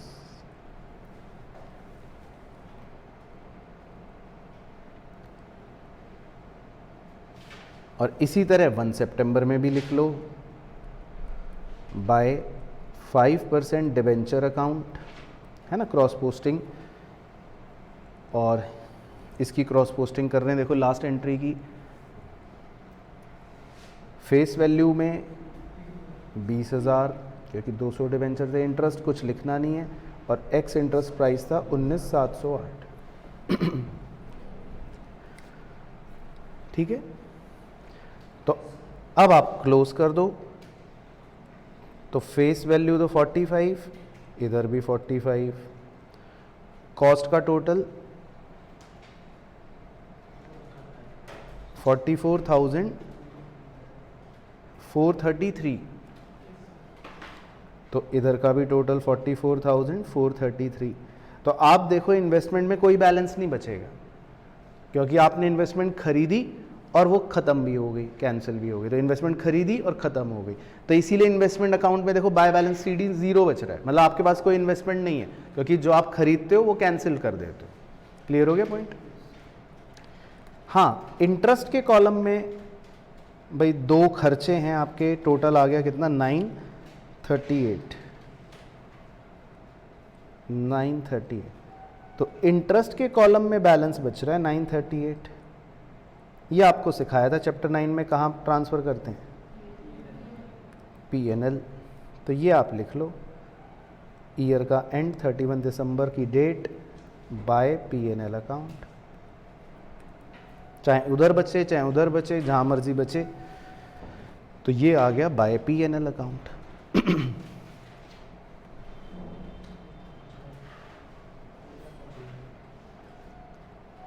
ठीक है, और इसी तरह डिवेंचर अकाउंट भी आप क्लोज कर लो। तो डिवेंचर अकाउंट का टोटल आ रहा है 1,50,000। तो आपका बैलेंस बच जाएगा यहाँ पर 1,05,000। तो 31 दिसंबर को टू बैलेंस CD 1,05,000। तो अगर आप लॉजिकली सोचोगे ना डिवेंचर्स के बारे में, तो ऐसे ही समझाने के लिए बता देता हूँ। आपके कितने डिवेंचर्स थे शुरू में? 1500 डिवेंचर्स थे। आपने 1500 में से पहले कितने खरीद के कैंसिल कर दिए थे? 250। फिर कितने खरीद के कैंसिल कर दिए थे? 200। तो ऑब्वियसली अब आपके पास कितने बचे होंगे? 1500 में से 250 कैंसिल हो गए, 200 कैंसिल हो गए, तो कितने बचे होंगे? 1050 डिवेंचर बचे होंगे। तो 1050 डिवेंचर ऑफ 100 ईच कितनी बन गई वैल्यू? 1,05,000। तो ये बैलेंस सीडी मतलब यही दिखाना चाह रहा है कि आपके पास अब 1050 डिवेंचर्स हैं बस ऑफ 100 ईच। ठीक है, तो क्लियर हो गया ये वाला खाता। चलो बहुत बढ़िया। ओके, तो अब अगला क्वेश्चन करते हैं डिस्कस, वो आपको करना है अपने आप। ठीक है, चलो तो अगले पर चलते हैं, इलस्ट्रेशन नंबर 4। ठीक है, तो इस पे आप एक स्टार लगा लेना, थोड़ा सा एग्जाम के लिए इम्पॉर्टेंट है। तो इसमें लिखा है the following balances appeared in the books of paradise limited unlisted company other than ये। ठीक है, तो मतलब आपको DRR DRRI की रिक्वायरमेंट को पूरा करना पड़ेगा एज ऑन 1 अप्रैल 2001।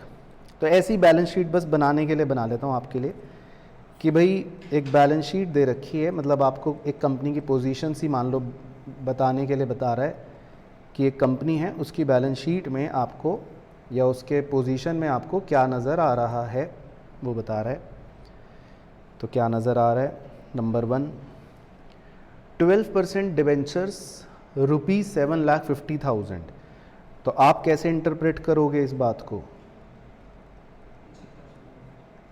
आप इसको कैसे इंटरप्रेट करोगे?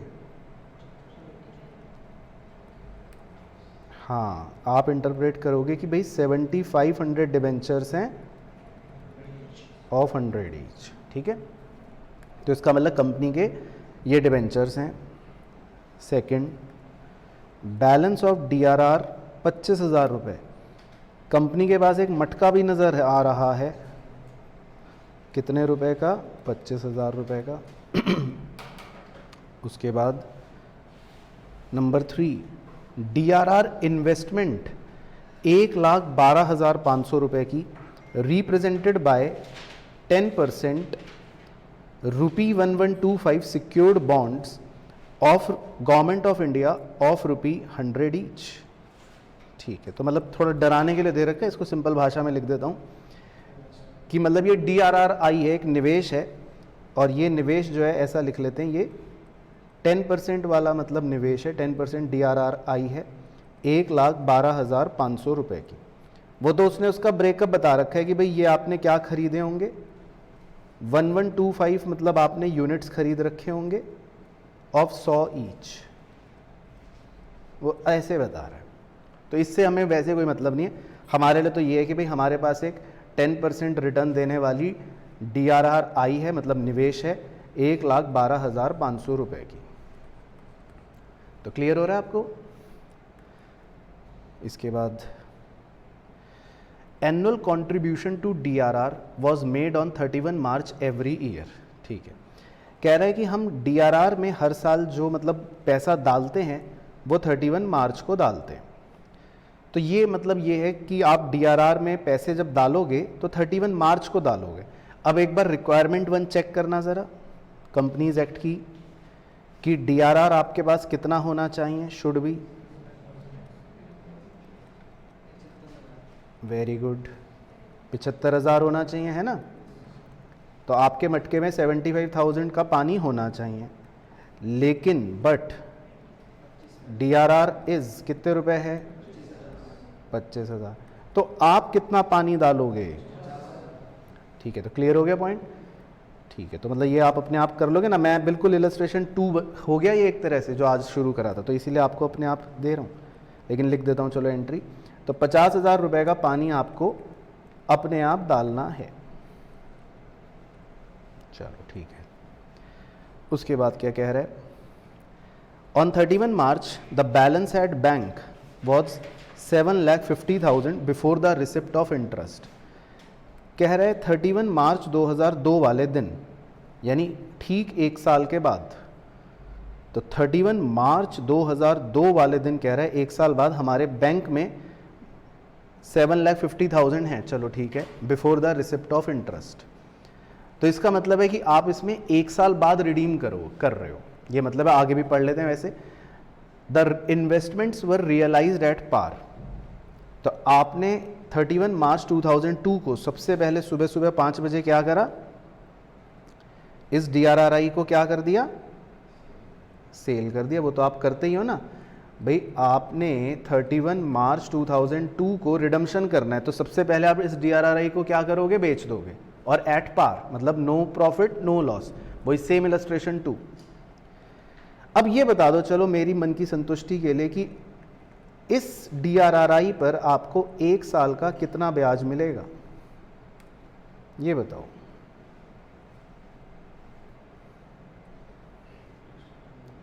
इस DRRI पर, मतलब इस निवेश पर 1 वर्ष का आपको क्या ब्याज मिलेगा, क्योंकि 1 अप्रैल की बैलेंस शीट है और 31 मार्च 2002 तक मतलब मामला जा रहा है, पूरा 1 वर्ष हो गया। 11,250, वेरी गुड, क्योंकि बड़ी सिंपल गणित है। 10% का ब्याज मिल रहा है ना आपको पर एनम, तो सीधा सीधा 10% कितना मिलेगा आपको इंटरेस्ट, 11,250। तो इसकी एंट्री कर लोगे आप अपने आप।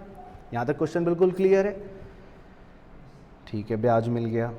उसके बाद कह रहा है realised at par, redemption of debentures at a premium of 10%। अच्छा, कह रहा है आप डिबेंचरों को रिडीम करोगे 10% प्रीमियम पर, तो मतलब वैसे तो 100 रुपए का डिबेंचर है, लेकिन आप उन्हें कितना प्रीमियम ऑन रिडम्पशन भी दोगे, मतलब कितने रुपए एक्स्ट्रा भी दोगे, मतलब 10 रुपए एक्स्ट्रा दोगे, 110 रुपए में रिडीम करोगे।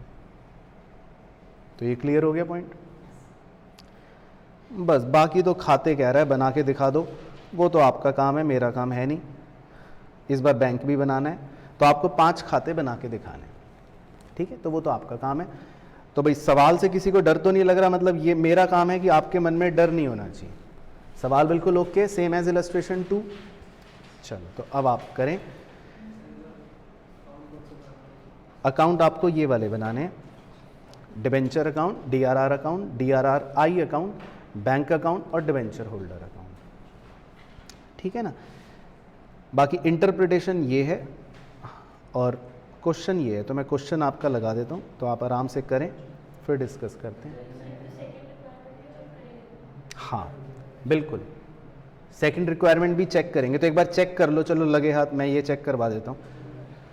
तो आपके 7,50,000 के डिबेंचर्स हैं, तो रिक्वायरमेंट 2 जरा चेक करना DRRI की, 15% है कंप्लीट, 1,12,500, तो ठीक है, मजे आ गए आपके, ओके, ठीक है जी।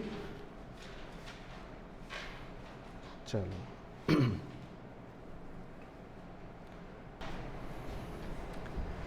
चलो तो पहले आप बस बताना, आपने जो 12% डिवेंचर अकाउंट बनाया उसमें ओपनिंग बैलेंस लिख लिया होगा 7.5 लाख, ये सही है, और फिर डेबिट साइड में आ गया होगा 7.5 लाख क्लोज, ठीक है। फिर DRR अकाउंट में ओपनिंग बैलेंस जो था 25,000 का, ये तो गिवन ही था।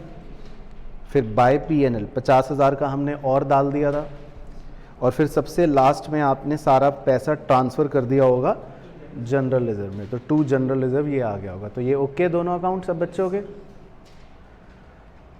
तीसरा था DRRI अकाउंट, तो उसमें आपको बैलेंस तो दे ही रखा था 2 बैलेंस BD 1,12,500 का, और फिर आपने बस एक एंट्री मतलब जो करी होगी या नहीं करी होगी, सोची होगी बेचने की, तो बाय बैंक, ठीक है। तो ये DRRI बेच दिया, तो ये सही है अकाउंट, ओके। बाकी इसमें उसने बैंक अकाउंट भी कहा था बना के दिखा दो, तो एंट्रियों के हिसाब से अगर सोचें तो पहले तो सबसे पहले ओपनिंग बैलेंस तो गिवन ही था 7,50,000, फिर एक एंट्री इंटरेस्ट रिसीव की जो हमने डिस्कस करा, bank account debit to interest on DRRI, वो पोस्ट हो गई 11,250। फिर एक आपने DRRI बेचा होगा वो एंट्री, तो bank account debit to DRRI 1,12,500, वो ये 2 पोस्टिंग हो गई, ठीक है भाई, समझ गए एंट्री कौन सी है, एक इंटरेस्ट रिसीव होने की और एक सेल ऑफ DRRI की। डिबेंचर इंटरेस्ट जो रिसीव हुआ, अच्छा जो पे करने वाला डिबेंचर इंटरेस्ट था, अच्छा नहीं नहीं वो इसमें नहीं करना आपको ना, इसमें डिबेंचर इंटरेस्ट के बारे में कुछ भी नहीं बोला था पूरे सवाल में। तो आपको कैसे पता कि कंपनी हर 6 महीने में दे रही है, मतलब आप यहाँ इसमें कुछ भी नहीं बोला है ना, नहीं। तो उसने कहीं पर ये बोला ही नहीं कि डिबेंचर इंटरेस्ट का, उसने नाम तक भी नहीं लिया, ना खाते में नाम लिया डिबेंचर इंटरेस्ट का, मतलब इसमें डिबेंचर इंटरेस्ट आपको पे नहीं करना, कुछ नहीं करना, उसने कुछ कहा ही नहीं। तो बाय डिफॉल्ट ये माना जाएगा कि कंपनी इंटरेस्ट पे कर चुकी होगी। तो आपको इसमें डिबेंचर इंटरेस्ट पे वाला कुछ नहीं करना, कुछ वो था ही नहीं। ठीक है, तो वो आपने अगर पे कर रखा है तो उसको कट कर देना, मतलब वो नहीं पे करना। बाकी डिबेंचर होल्डर को आपने कितना पे करा, 825, ये सही है फिगर?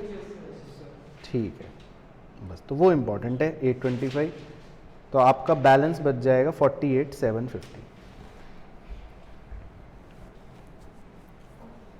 ठीक है, और एक अकाउंट और था डिबेंचर होल्डर अकाउंट। तो ये सिंपल है, इसमें आपकी पहली पोस्टिंग तो वो आई होगी ड्यू करने वाली, तो by 12% debenture by premium on redemption, और फिर वो पे करने वाली तो debenture holder account debit to bank. तो बस ये बेसिकली अकाउंट होंगे 5। ठीक है, क्लियर है बिल्कुल सबको? किसी को कोई भी डाउट तो नहीं? कोई भी पोस्टिंग, कोई भी अमाउंट? चलो perfect.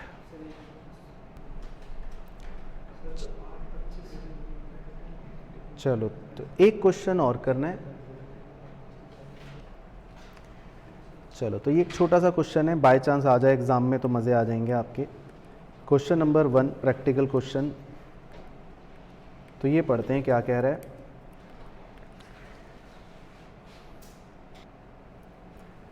A company had issued 20,000 13% debentures of ₹100 each on 1 April. तो एक कंपनी ने 13% डिबेंचर्स इशू करे हैं, मतलब 20,000 डिबेंचर्स हैं, 100 रुपये ईच के। ठीक है, फिर उसके बाद लिखा है the debentures are due for redemption on 1 July 2002। तो ये डिबेंचर्स जो हैं 1 जुलाई को अब रिडीम होने के लिए तैयार हैं। तो मतलब अगर आप एक बार 20,000 डिबेंचर्स देखें 100 रुपये के, तो कितने रुपए बन गए? 20 लाख रुपए। तो ये डिबेंचर्स अब रिडीम होने के लिए तैयार हैं। The terms of issue of debenture provided that they were redeemable at premium of 5%। तो इनको ये बोला गया कि हम आपको 5% प्रीमियम भी देंगे। तो एक बार निकालना 5% प्रीमियम कितना आएगा? 1 लाख।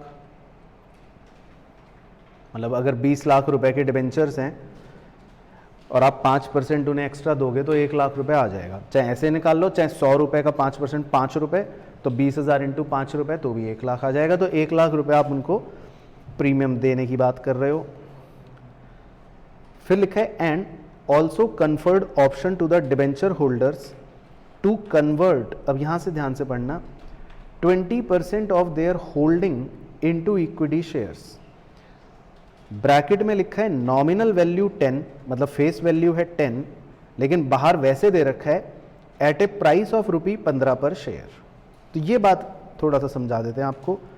तो वो ये कह रहा है कि हम डिबेंचर होल्डर को, मतलब ये कह रहे हैं कि आपके पास जितने भी डिबेंचर्स हैं आप उसमें से अपनी 20% होल्डिंग को कन्वर्ट कर सकते हो।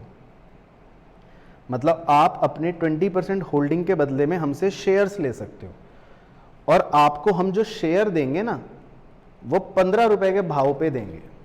मतलब वो शेयर 15 रुपए का है, वैसे फेस वैल्यू 10 है, हालांकि उससे मुझे कोई मतलब नहीं है, लेकिन प्राइस क्या है शेयर का? 15 रुपए। तो अब आगे क्या लिखा है? आगे लिखा है debenture holders holding 2500 debentures did not exercise the options.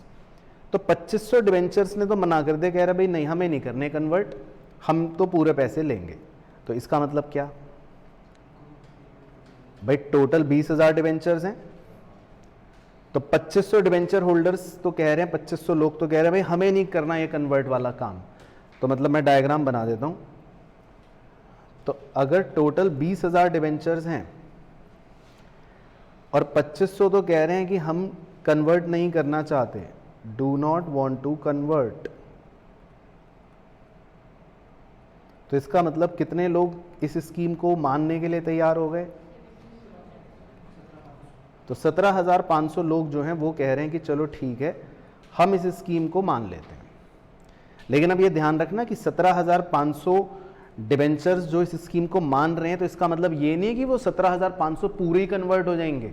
क्योंकि स्कीम ये नहीं कह रही कि आप सारे कन्वर्ट कर सकते हो, आप सिर्फ कितनी होल्डिंग अपनी कन्वर्ट कर सकते हो, सिर्फ मात्र आप सिर्फ 20% होल्डिंग ही कन्वर्ट कर सकते हो। ये बात समझनी अनिवार्य है। तो इस बात को बड़े ध्यान से समझना कि ये जो 17,500 डिवेंचर्स है ना, ये सारे कन्वर्ट नहीं होंगे। बात समझ आ रही है ना? ये लोग तो सिर्फ इस स्कीम को हाँ कह रहे हैं कि ठीक है हमें मंजूर है, लेकिन ये सिर्फ कितने ही कन्वर्ट हो सकते हैं? 20%। सिर्फ 20% ही आप अपनी होल्डिंग को कन्वर्ट कर सकते हो, बाकी को कन्वर्ट नहीं कर सकते। तो 17,500 का अगर 20% निकालो तो कितने डिबेंचर्स? 3500। तो 3500 डिबेंचर्स तो इसका मतलब कन्वर्ट हो जाएंगे। अच्छा, जो बच गए, कितने बच गए?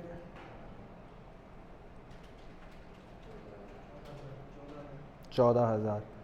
तो इसका मतलब 14,000 डिबेंचर्स जो है ना, ये भी क्या नहीं होंगे? कन्वर्ट नहीं होंगे। तो मतलब आपको ये समझना है पूरे सवाल में कि अगर 20,000 डिबेंचर्स है ना टोटल, तो सिर्फ टोटल कितने कन्वर्ट हो रहे हैं? 3500। सिर्फ 3500 डिबेंचर्स ही कन्वर्ट होंगे। आपको ये समझना है कि सिर्फ कितने डिबेंचर्स कन्वर्ट होंगे? 3500। बाकी 2500 तो पहले ही मना कर दिया, और 14,000 भी नहीं हो सकते कन्वर्ट। तो मतलब अगर आप 20,000 का टोटल बाइफर्केशन देखोगे तो 3,500 डिबेंचर्स कन्वर्ट हो जाएंगे और 16,500 डिबेंचर्स कन्वर्ट नहीं होंगे। आपको ये क्लैरिटी रखनी है पहले। इतना ओके हो गया? अब आगे बढ़ते हैं। तो क्या कह रहा है जी? तो debenture holder holding 2500 debentures did not convert, उन्होंने मना कर दिया। ठीक है।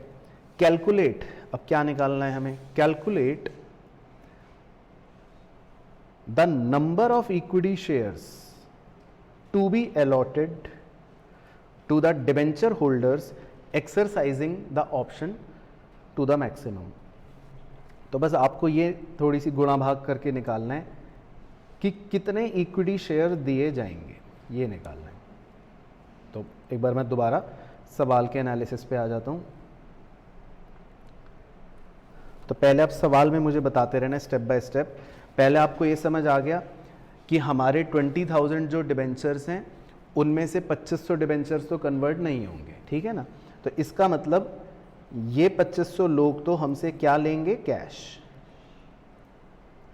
फिर जो बच गए 17,500 डिबेंचर होल्डर्स, उन्होंने कहा हम स्कीम को एक्सेप्ट कर रहे हैं, लेकिन स्कीम ऐसी है कि आप सिर्फ 20% ही कन्वर्ट कर सकते हो। तो वो सिर्फ कितने कन्वर्ट कराएंगे? अपने 3500 डिबेंचर्स। तो इसका मतलब जो 14,000 डिबेंचर्स वो कन्वर्ट नहीं करवाएंगे, वो भी इसका मतलब हमसे क्या लेंगे? कैश। तो हमें इनसे और उनसे तो अब कोई मतलब नहीं है जो कैश ले रहा है। मतलब सवाल बस ये चाह रहा है आप ये बताओ कि हम कितने शेयर्स देंगे। वो आपसे बस ये जानना चाहते हैं कि आप कितने शेयर्स इशू करोगे। ठीक है, पहले क्वेश्चन समझ आ गया आपको? चलो तो करें, साथ साथ सॉल्व कर लेते हैं। आ जाओ फिर। तो लिख लो, छोटा सा सॉल्यूशन है, या पहले आपको बुद्धि लगानी है एक बार, या मेरे साथ चेप के करना है? मेरे साथ चेप के करें या मेरे साथ साथ बुद्धि लगा लेंगे? साथ साथ दिमाग लगा लेंगे। चलो ठीक है, तो यहीं से शुरू कर लेते हैं पहले कि भाई only 3,500 debentures will be converted. तो पहले आप यहां तक बता दो कि यहाँ ये लाइन तक आप बिल्कुल कंफर्टेबल हो, मतलब ये लाइन समझ आ गई कि सिर्फ 3500 डिबेंचर्स ही कन्वर्ट होंगे।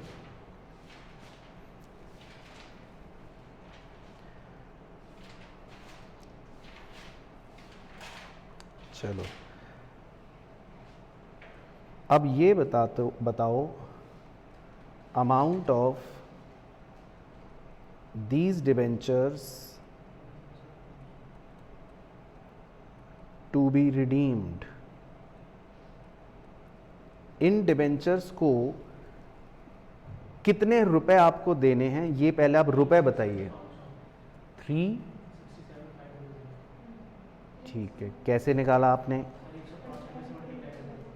ठीक, तो हमें 105 रुपये देने हैं सबको। क्योंकि क्यों देने हैं सबको? क्योंकि ये शुरू में ही लिखा था, वेरी गुड, कि हम डिबेंचर्स को कितने % प्रीमियम पर रिडीम कर रहे हैं? 5% प्रीमियम पर, है ना।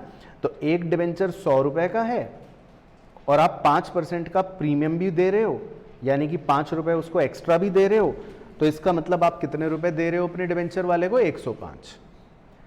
तो आपको 3500 डिबेंचर्स को 105 रुपए देने हैं, तो मतलब कितने रुपए बन गए? 367,500। अब एक तरीका तो था कि मैं इनको कैश दे देता कि ये लो 367,500 कैश ले लो, पर हम तो कैश दे नहीं रहे, हम तो इनको शेयर्स दे रहे हैं। हम कह रहे हैं कि भाई हम आपको कैश नहीं देंगे, हम आपको इतने रुपए के शेयर्स देंगे। तो अब ये बताओ कि मेरा एक शेयर कितने रुपए का है, मतलब इशू प्राइस कितने रुपए का है? 15 रुपए का है। तो मेरा एक शेयर 15 रुपए का है। मैं उनसे कह रहा हूं भाई देखो मेरा एक शेयर 15 रुपए का है। तो बस आपको ये निकालना है देयरफॉर नंबर ऑफ शेयर्स। तो आप कितने शेयर्स दोगे? ठीक है, तो आपने क्या करा होगा? बेसिकली डिवाइड कर दिया। ठीक है, तो आप कितने शेयर दे दोगे? 24,500।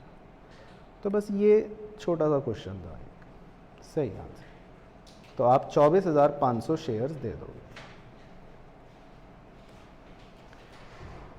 चलो ठीक है जी, तो समझ आया मतलब अच्छे से? कोई भी दिक्कत परेशानी तो नहीं? चलो बस यही करना था। डन।